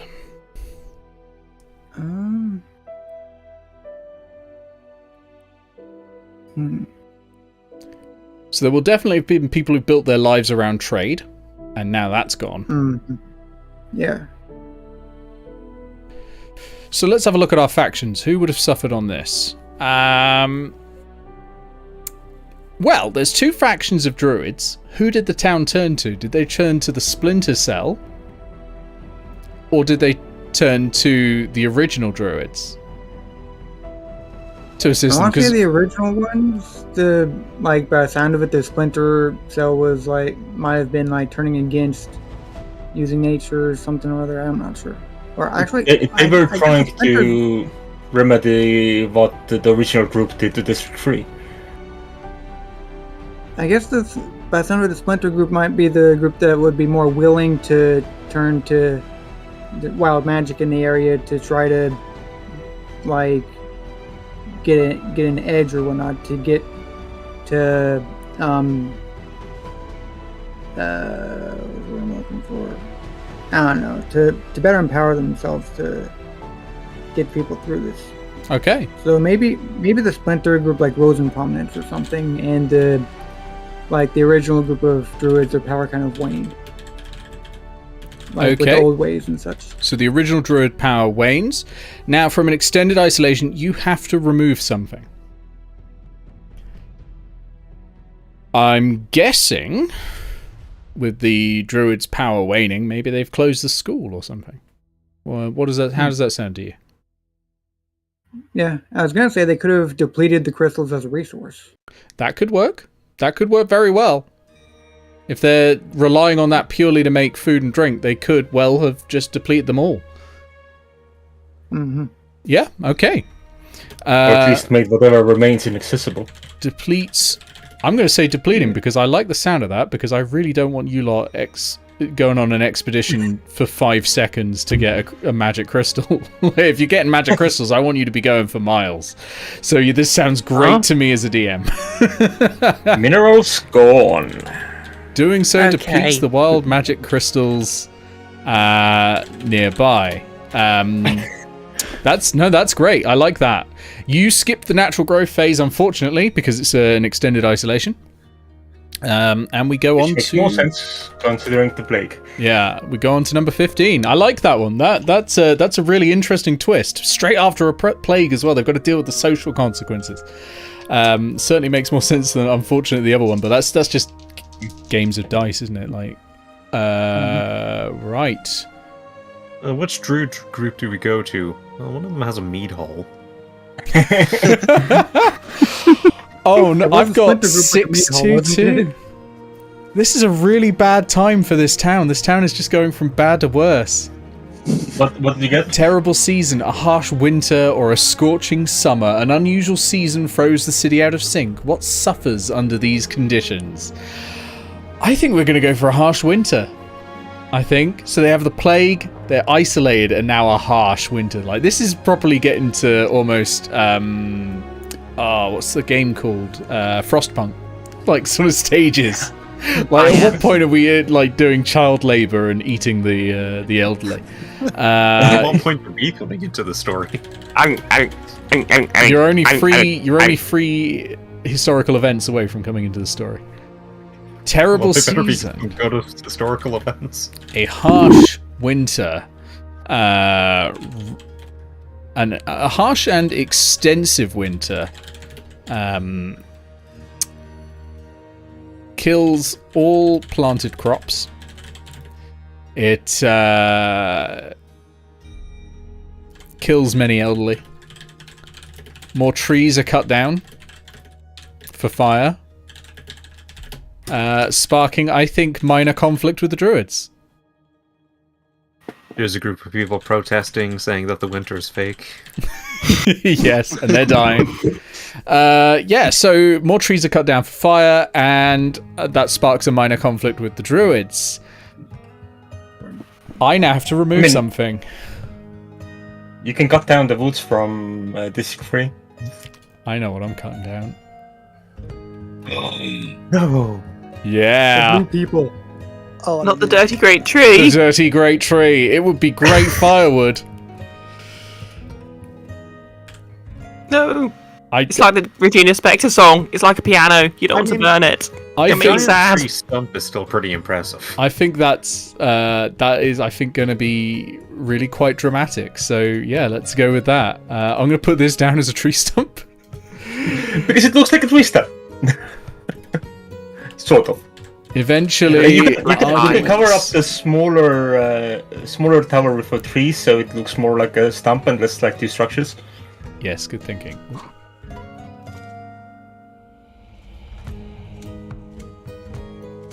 There we go. Eventually, arguments boil over, and a group of townsfolk cut down the dirty great tree. So that's 2 ruined landmarks. The cat tower's still going. Somehow. The meat hall's still good. The dirty great tree has been cut down. The school is still good as well as the caravan. Yeah, those aren't faction landmarks though. The tree and all. The school and all that. Is the Tabaxi faction? What was that, Bree? Is the faction? Sorry, is the Tabaxi faction even still there? Yeah, they're still here. They have to have one civilization shrinking event for them to be removed. They will have migrated into District 4, but because they have 0 civilization tokens, if they lose one more, then the faction is gone. Not faction, sorry. The group of people is gone. But yeah, they'll just have migrated along with everyone else. So it's now like one big hodgepodge in District 4. Okay. But because the Tabaxi were fortunate enough to be one of the main factions, they control the majority of the town council. They do, actually, yeah. Yeah, they have, I think, the most power. Right, over to... That was me. It's over to you, Pixel. Mayor How many Gus boxes the do we Mean. have left? We have 3 left, 16, 17, and 18. We're nearly there. Let's see if we can go for war. We haven't had one yet. 454, so not a war. 454. Local cuisine develops.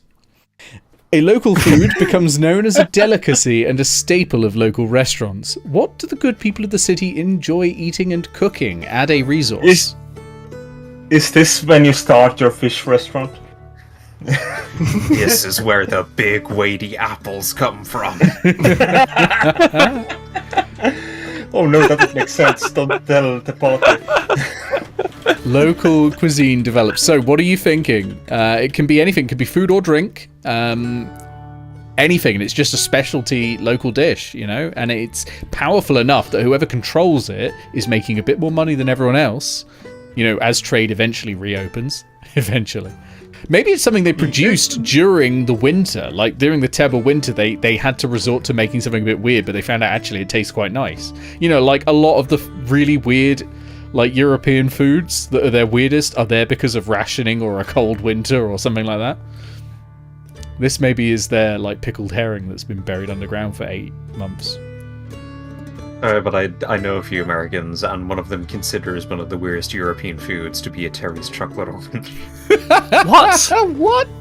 I know, right? It's just orange flavored chocolate in a weird shape. Like Shape is literally an orange shape. America came up with deep fried Coca-Cola. We really can't. How do you fry Coca-Cola? I've seen it. It's amazing. I haven't tried it. I want to. Once. I haven't even heard of that. Yeah, it was for a state fair, I think, like a food fair. Maybe the colder temperatures brought in different kinds of fish. Could have, yeah.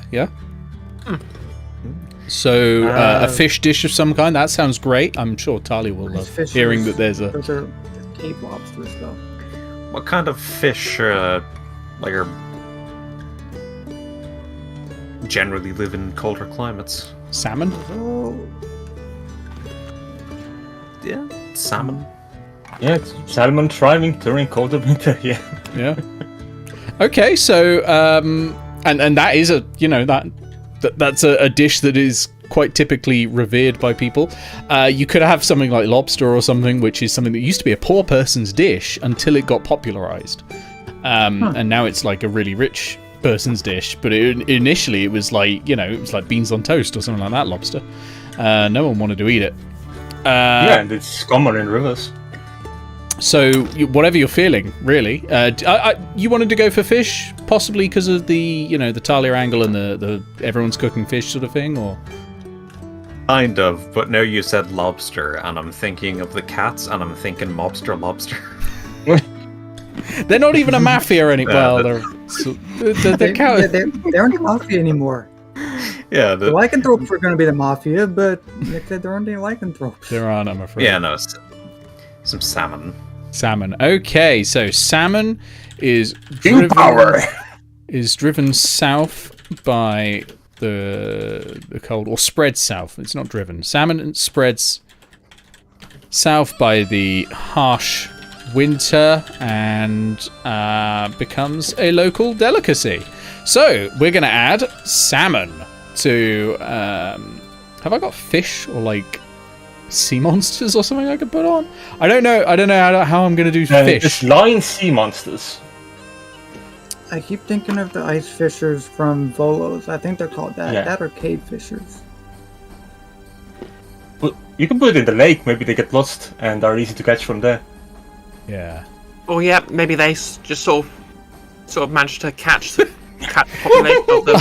That's so amazing. A fish with a human God. face. Okay, there we go. You know, the neckfish. So why is that me? That's not It's me. a shame. At some point. Anyway. It feels like that's the face you make when you hear the term nickfish. Have you seen the wonderful nickfish swimming along? I hate this. Keith, by the way, points out in chat that a prison once rioted because they were only eating lobster for weeks on end. And, like, that's wild these days, isn't it? Okay, so that's Pixel done. Andres, you're number 17. Does Pixel want to grow the district? Oh, yeah, Grow the district. that's true. You can grow the district if you want. A district. You can. You can't expand 4 further, but you can settle somewhere. Oh, and the person tracking resources, can you add a new resource with 2 power called a fish with a human face? I typed it down as salmon too. Yeah, salmon's great. Yeah, salmon's great. So is give power to a faction? It's power to the resource. So it's usually whoever controls the resource gets that power, but weirdly we haven't had any of the events where people take control of the resources. So it's just not come up, but you never know. I mean, it'd probably go to the dock. It dock goes is straight also a on the resource. resource. Yeah, the dock is a resource as well. The dock is a trade resource. So put it straight on the salmon. Yeah, I've got it written down. Thank you. But do you want to expand back into 1 or do something different?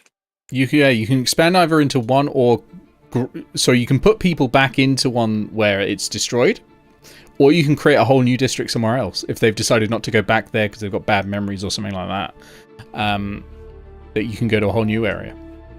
I mean, they probably still use the land. Like, the land is there, so... Oh, yeah. I'm not suggesting we create a new map, though. But, like, there's plenty of other places on here that can also Yeah, be... no, I'm saying that, like, the land of 1 is there, so...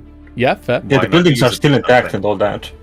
Okay, so they gradually move back into District 1.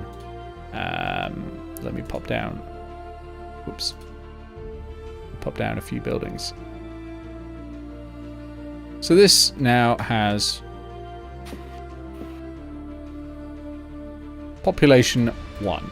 Oops. Okay. Those are very tiny buildings compared to each other building. Yeah, this isn't the final map though, so I'm not. Yeah. They're just symbols there for it. So people move back into District 1. Okay, yeah, over to Bree. Andres. No, are you skipping me? No, over to Andres. Sorry, you were the last person who spoke to me, so that means therefore it must have been your turn. Over to Andres, and let's get 3d6. 421. 421. We've been getting a lot of middle of the road ones, haven't we? Yeah, 421. 421. Local conflict. Still interesting. I mean, they're all interesting. Split the district in 2. Ooh. Hatred divides a neighborhood in 2 camps. How could this escalate? How is the border demarcated? And yeah, split a district in 2.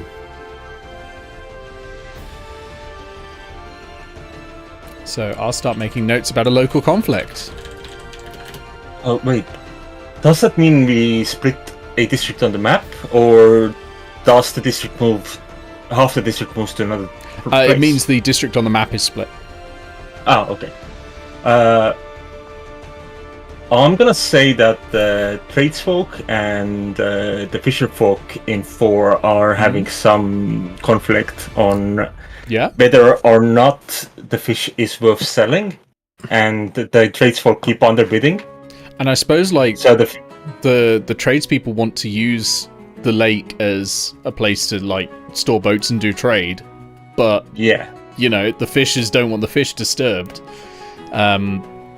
Yes, so basically they split the lake in 2 and go like, yeah, you can fish here, we park there. Yeah, so you got like fishing rights going on. Yeah, I like that. Let's let me put down a path. They split it in 2. They paired it with a Beyblade.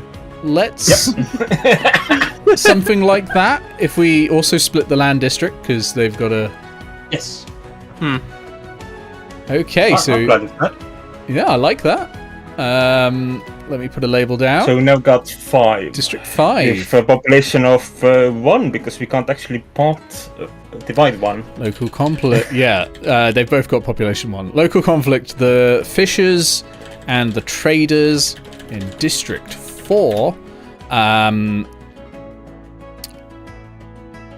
Get into conflict over use of the lake. The traders want their boats there, and it was the traders don't want to sell the fish. They think nobody will buy it, and the fishers want LODSOMONE. The traders were certainly underbidding on the fish. Yeah. They think nobody will... Well, they say nobody. They say nobody will buy it and underbid. And the fishers want loads of money. They divide the district and the lake in 2. Okay, that sounds good. I like that. And is this now the final stage that is approaching? Yeah, we're approaching the final stage. Bree, will you do damage? Yeah, Bree. Hey. Final one. Okay. War. You come straight into war. You meet on a battlefield instead of in a tavern. Okay. That'd be funny though. Okay. 5. Infrastructure. 5. Okay. 1. 5. Yes, that was press. The grenades. Interesting. A technical breakthrough is made. Could this be a new construction method? Has a groundbreaking algorithm been discovered? Maybe not that one. Did someone invent a much-needed machine? If so, what? And add a resource. Someone found a library? Someone could have found a library. Yep, just found a library lying around. Well, it's just, you can get into them via caves, can't you? Like the library. Yeah, no, it's actually a ground-breaking algorithm. It's called gravity. So yeah, what technical breakthrough is made by the people of Airedale just before you lot decide to go out and adventure? This is the one I'm most likely to have to wreck on, so I apologise for that. Okay, so we're missing a faction of... We've only got one faction of druids, is that right now? Still 2. No, still 2 fractions. Okay. So I think I'm going to say, what happens is, the druids who are... Well, the original druid faction, like OG druid faction, upset at the loss of their tree, migrated to the sort of island in the middle of the river. Okay. And there they discovered something I'll probably think on very quickly. The original gangster druids migrate to the island in the river, where they discover, and this is the bit that you actually have to come up with. The bit before was not necessary. Go. Okay. They develop a new type of boat, which... oh well. Sentient boots! It's highly resistant to tree-based damage. They develop a new type of boat that is highly resistant to trees growing inside them. To trees growing inside it. Sadly, this technology was lost to time before any galleon that set sail from the sundered city ever was built. Guild of Icon Nordmark with Bodie McBoatface. Actually, Pixel, were you there? No, you weren't there for that episode because it would have been just before Cantlot. Yeah, Leros built a tree or planted a tree in a boat. And I tried to stop a boat from collapsing, which I did. Oh yeah! I exploded the tree. That's the boat. I mean, just built a whole ass tree. Just created a tree in the middle of the boat. So many things Gargoyle does not know. This was in a whirlpool with a dragon turtle in it. So many things Gargoyle does not want to know. That was a great segment. I really enjoyed that bit. Yeah. Okay. So seriously though, a new type of boat. What's special about it? Okay, I'm gonna say. Oh, the druids still have that spell where they can enchant wood, so it's basically better than metal. Ironwood? That used to be a spell, but I don't know it exists in 5th edition. I'm not familiar with it. They kind of do it with Shillelagh, but that's about it. Oh yeah. Well, they in that could case, work out how to apply that to boats if you want. Like it's. They discover a source of ironwood. Yeah, they basically discover an enchantment that makes wood retain most of its useful properties, but become as strong and resilient as metal. That makes wood as strong as and resilient as metal, but keeps its wooden properties. Yeah, sure. Oh, yeah, so now if you want to play a heavy plate mail druid, you can, because you've got the wood. You absolutely can, yeah. If you can befriend these druids who are now insular and on an island. Yeah, and if only you can the druids on that. Yeah, it's only those druids on the islands, though. Yeah, that's only why the no one's ever heard of it. Druids, yeah. They're keeping that. They're keeping that to themselves because the last time they shared with anything, someone came and chopped their tree down. So what I'm reading from this is that at this current state, the druids that our party has have to be from the Splinter Group, from the Meat Hall, because they are not on that island. They're not on that island. They know they talk with other people. Like in my head, these druids are now very insular. Like they've had a really bad experience with other people and they are never going outside again. Much like me whenever I talk to anyone. So mood. I mean, you know, Tassel's literally a sort of a druid rogue. She's basically built for taverns. Yeah. I am 100% having you all meet in a tavern, by the way, but my argument is going to be that's because You'll know each other. That's just where you go. It's just the night's entertainment in this town. There's shit all else. So the meat hall is the center of town. Yeah.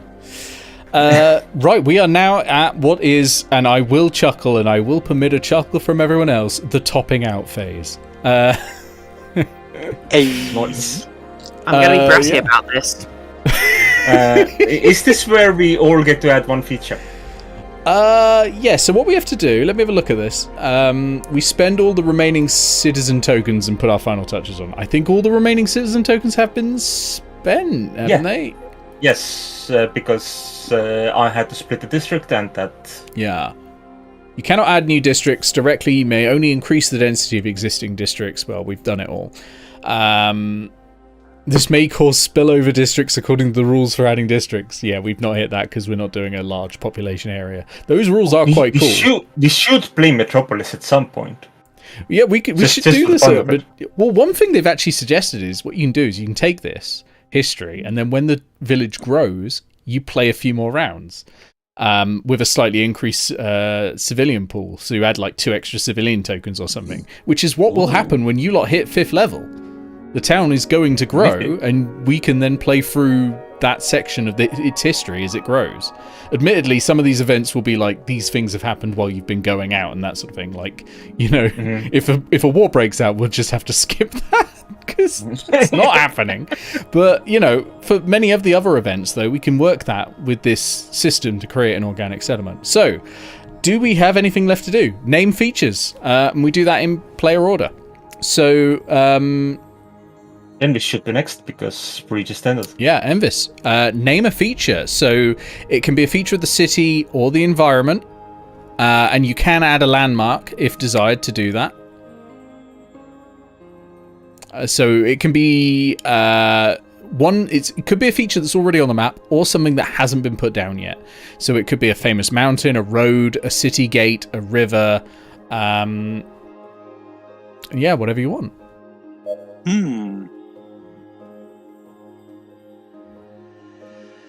And I will get this ready. Let's go with... this one's a pretty good one for writing.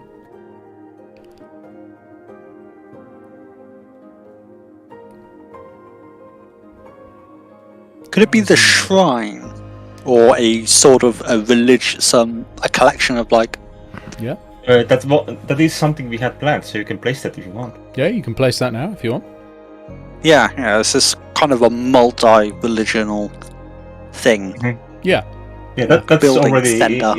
Absolutely in our notes. Yeah, like Airedale. It's in the note. I will be replacing those notes afterwards, but you can add that. You can add a shrine now. It's exactly what you can do. So, firstly, a name of it.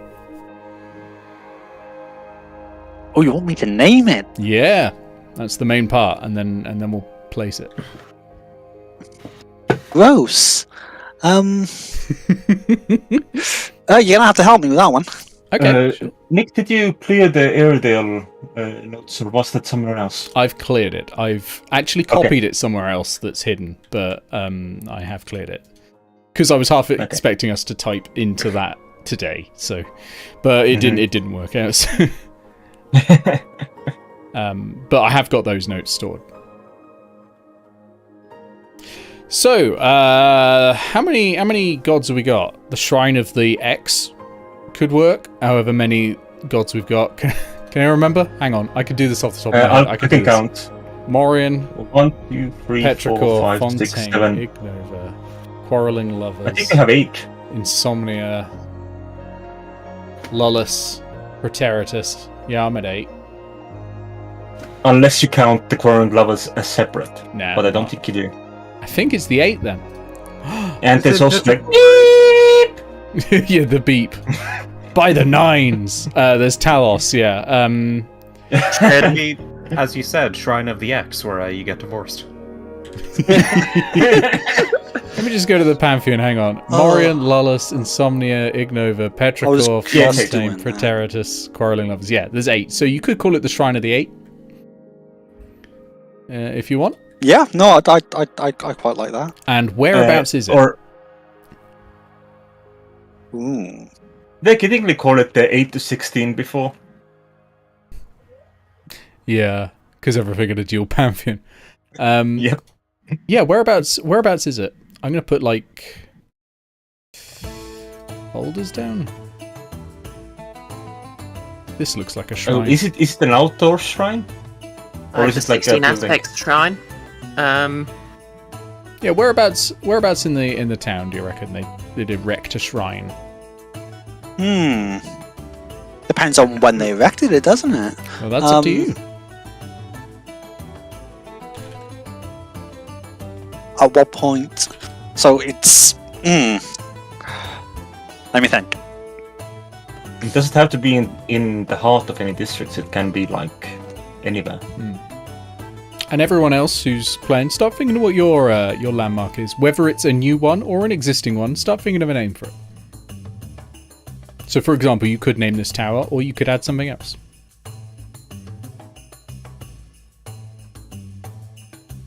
One got repopulated, didn't it? Yeah, one is repopulated. There are very tiny houses. For some reason. Those are a bit confusing. Yeah. All right, I'll update those now. So While I've got a moment.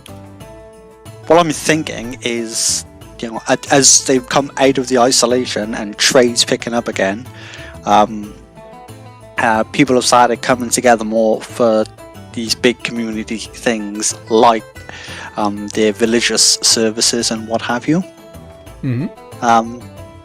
And as they've started rebuilding, they've that would have been one of the projects, and the shrine would have been erected around where a lot of this activity was happening. So around 4 and 1.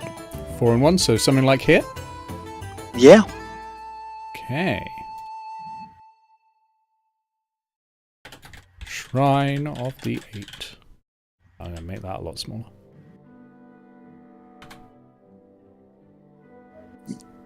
There we go. Shrine of the 8. Okay, Nolus, over to you. Let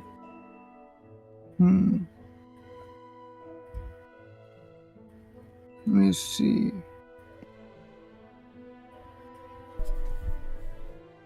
The obvious thing would be to name the cat tower or something other than the cat tower, I suppose. Although it was also, like, since my character is a goblin and we haven't, like, talked about any races other than Tabaxi, maybe just like a goblin quarter or something. Like, with the new Mordenkainen book, they're sort of semi-retconned into more Fey-like creatures, so maybe they don't care that much about like buildings, neighborhoods, and stuff. So maybe they just kind of like stack a kind of bunch of buildings on each other or something. That'd be almost like adding a new district, I think. Yeah, that's... I think in this case it would just be like an individual functional building. Okay, an individual building then. We can just assume they've come in and are living with everyone else at the moment. Yeah. Or maybe they've taken over the tower. I mean, the Tabaxi are still the ruling faction at the moment. Well, for the town anyway. The only power token that's being controlled by a faction is being controlled by the OGs, and they're off on an island. Yeah. I guess I would just name the tower then.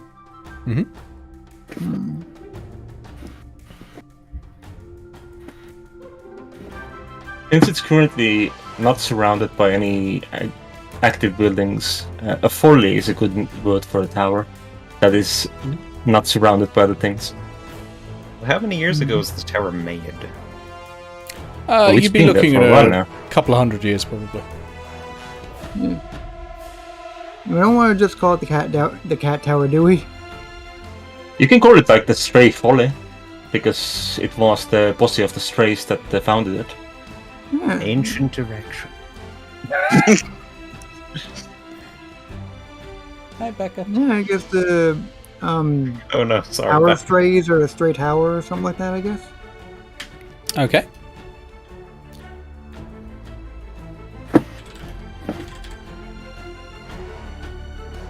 Very And you have to nice. explain to tourists, like, no, it's not because the tower is like standing on its own out here. It's like years Because ago. Oh, the it is actual something thing. unknown too.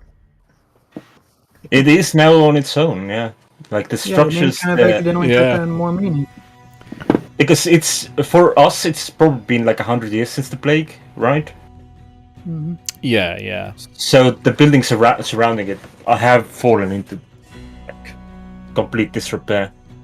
Yeah, If they're free even tower there. work is good then, I think. Yeah.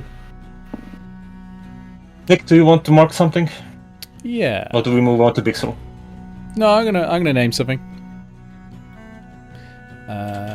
I'm gonna name the river, the Winding Wet. Nice. There you go. Over to you, Pixel. Andres, where do we make our dream restaurant? I would vote that either probably by the lake is where we'd want it, isn't it? Probably. Do we put it beside the docks? You could put it in the Fisher district. Or on the border of the Trader and the Fisher districts. Hmm?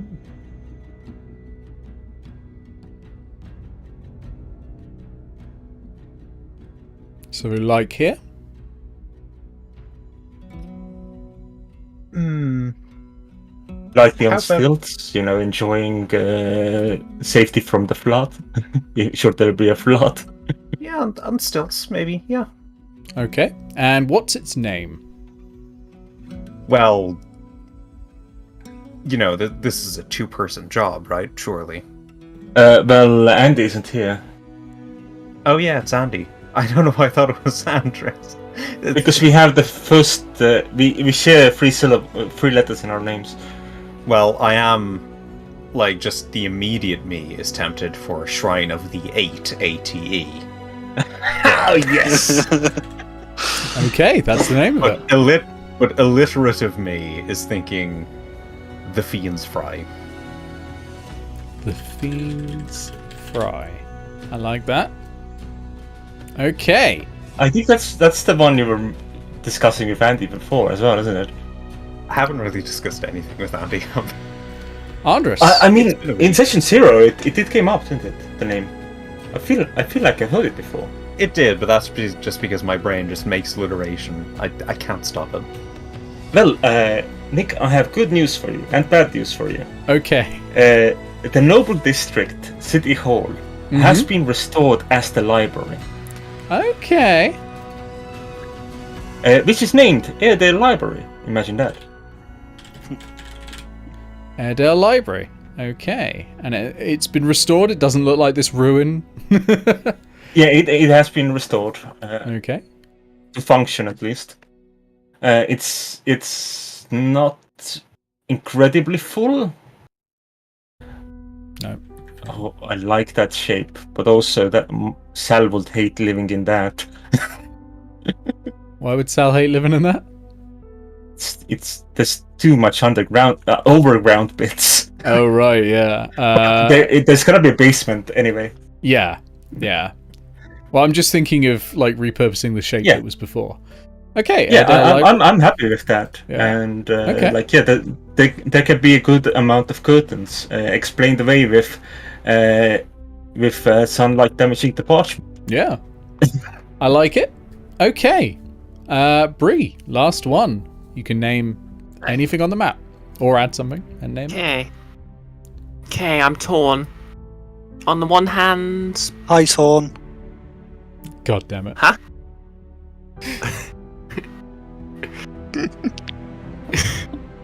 I accidentally went to the board again. It was a terrible idea.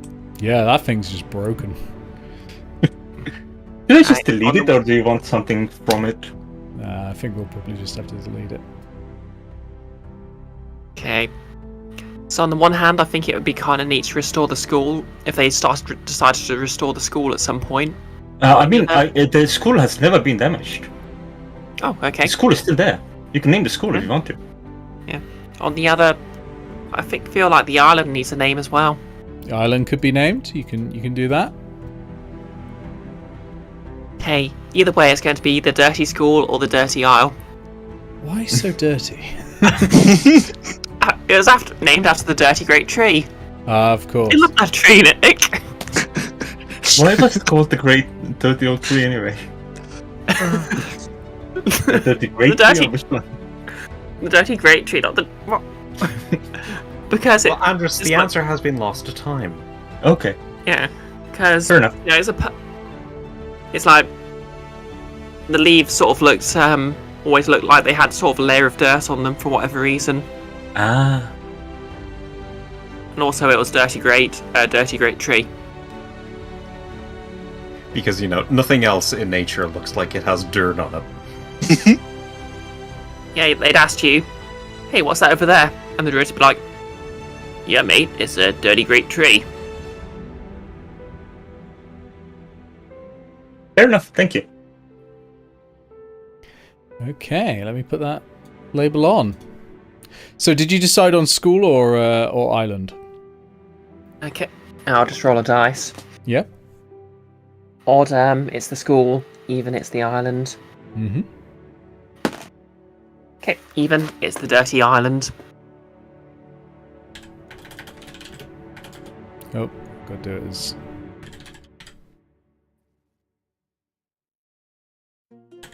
Everyone who doesn't live on the island has to stress they didn't call it that.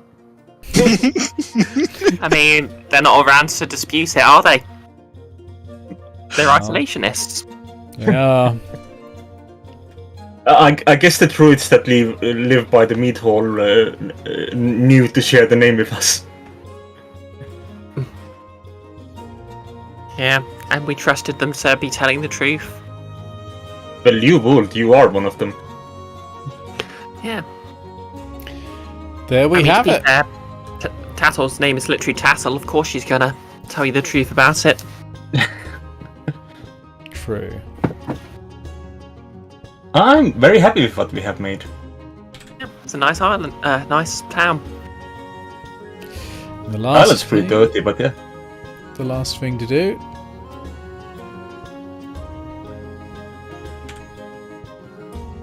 Kind of weird without the lines.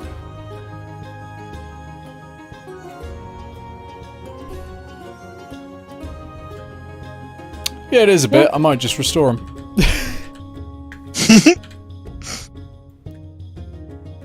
I mean, I can understand why they would be gone, considering.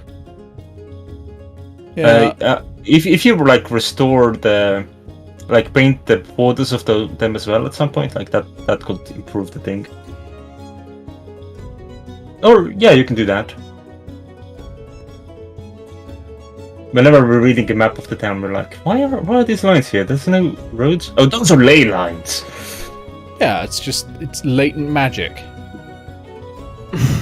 This town was originally created by to mine certain magical minerals, and that's where the magic flowed from. So that's why we marked these. Haven't I? I feel like it, but it was round there, and then a bit, yeah. It's the other caveats to Fingers of Fontaine. Sometimes they just sort of reach out of the ground and just doodle in the ground instead. Yes.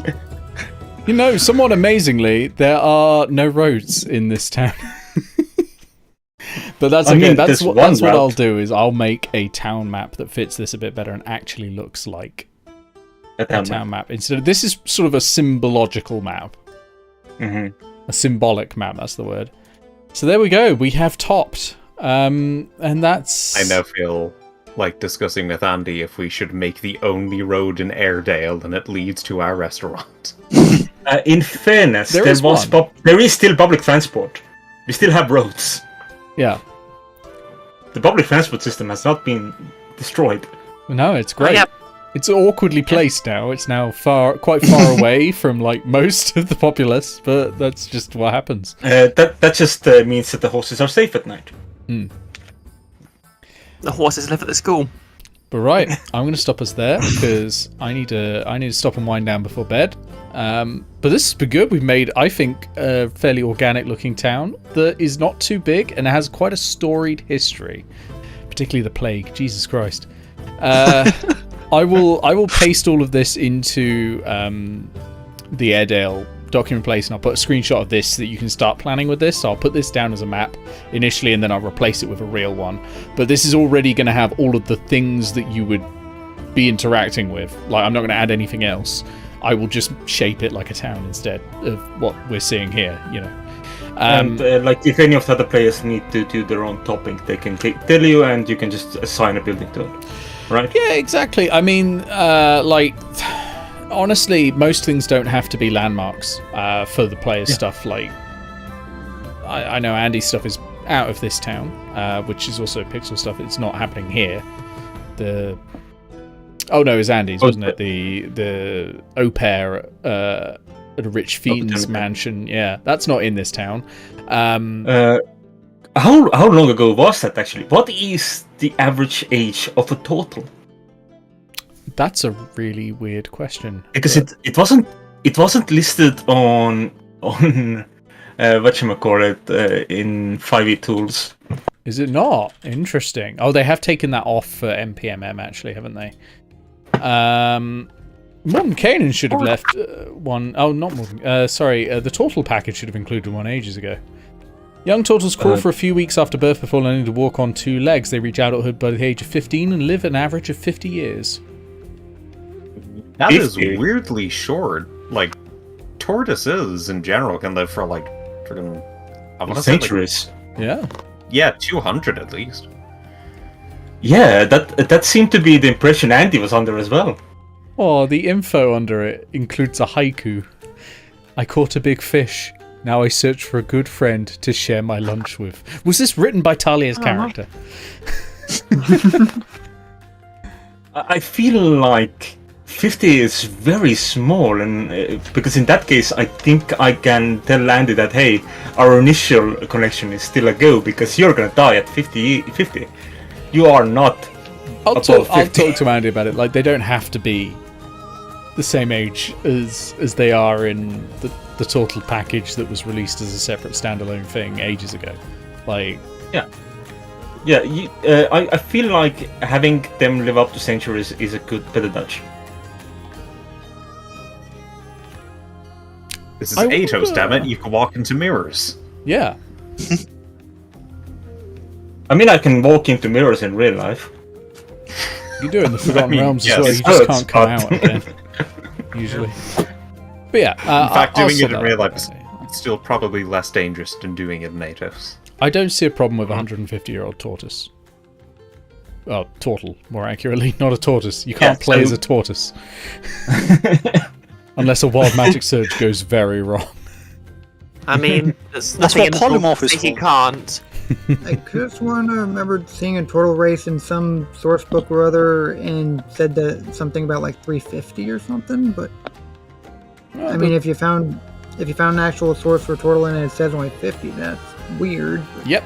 The Turtle package sort of came out around the same time as Xanathar's Guide, and it is considered part of Xanathar's Guide if you're in Adventurers League. Yeah. That is weird. Did we have a resource on the Dirty Island? Ironwood, right? Real life turtles live longer than that. Yep, Ironwood. Yeah, Ironwood is the resource on the Dirty Island. Yeah, Which I might have to linked rename because Jesus, but I'll see. Yeah, I linked the rules for it in 3.5e in the general chat. Yeah, I may not be applying those mechanically, but I might. Yeah. It might be something, because as I've said, I want you lot to be leaving the town as opposed to doing really anything in there apart from with things you've gotten from outside of the town. Yeah, but we'll see. that's really why I decided to say they sort of disappeared and isolated themselves on an island, just so you had an excuse to say we couldn't use it. Sort of imagine that by this day and age, the Vita has little to do. Maybe the Vita line might still live somewhere, but Mac the Vita probably is out of the picture. Yeah, like, well, the Empire's dead. Every member of the Empire is dead. Yeah. Guaranteed. So that... I was sort of hoping at least something would be blamed on him, but, you know. Well, I mean, just because it's not in the history doesn't mean the characters don't know of it still. Like, it's part of their town's history. So you can build that into your character hatred of the old nobility, which, you know, fits the theme of Nordmark, to be honest, the hatred of them. It's whatever. And you may find a rumor at some point to go and find his corpse. Yeah. And turn his grave into a gender-neutral toilet. Yeah, you can if you want, or you can just steal whatever he's got. Can do both. Yeah, we can steal his stuff and his dignity. But anyway, I'm stopping here because I need to cool down and go to sleep. I've had a massive light staring into my eyes, and I'm starting to get a headache. But this is good, and I'll let you know when it's all up on the Legend Keeper. So thank you. I sent you my sticky notes. Awesome, thank you very much, and I'll see you all. Now abandon them. See you all very soon, and say good night, everyone. Good night, everyone. Good night, everyone. Nice all. Thank you. Have a good one. All right, everyone. That was good fun. We've made a good town, I think, and a great history, which is important, I think, for a hometown because it's this shared, common bonds that you can build from it. I'm going to go to the bye-bye screen. We don't do any raiding because this is YouTube. But tomorrow, same channel, same time, 7:30 p.m., Pixel's going to be running their first ever game of D&D. All right, I'm going to be playing. Pixel's running it. Bree's playing. Nolus is playing as well. So you've got my character in Ultrare. You've got Bree's character, Fee. I almost said Fee's character, Bree. You've got Bree's character, Fee. Yeah, that's the right way around. And you have Nolus's character, Dervin. We are the Guild of Tricons, the children, and we're going on an adventure, and it's going to be really good fun. So come back and watch that because I'm really excited. Pixel's an extremely good character role player, so I think that's going to translate to some great DMing. So tomorrow 7:30, and hopefully I'll see you all for that. But if I don't, I hope you all have a wonderful weekend, and I'm sure I'll see you all sometime next week. Right, hang on, I've got to hit the buttons in the right order to turn the audio off and then go to the different area. Right, so that one, good. Now outro, good. I still haven't updated this, but to be fair, I've got like weeks before the first actual session of this starts. But yeah, thank you all for being here and for just chatting. Like it's been real good. It's been real good having you all here. I'll see you soon. Like I've talked so long, you can just hear my brain is dead, basically. The children, is this D&D the boys? No, it's much less violent apart from when I'm involved. But yeah, I'll see you all very soon, and a huge thank you to the people on the top left here for supporting this stream and all of the streams I do. And if you want to support me and the things that I put out for free, you can do on Ko-Fi, but you don't have to. But you can go to ko-fi.com/HisCursedness. It costs less than a Twitch sub, and it doesn't, support crypto like Patreon.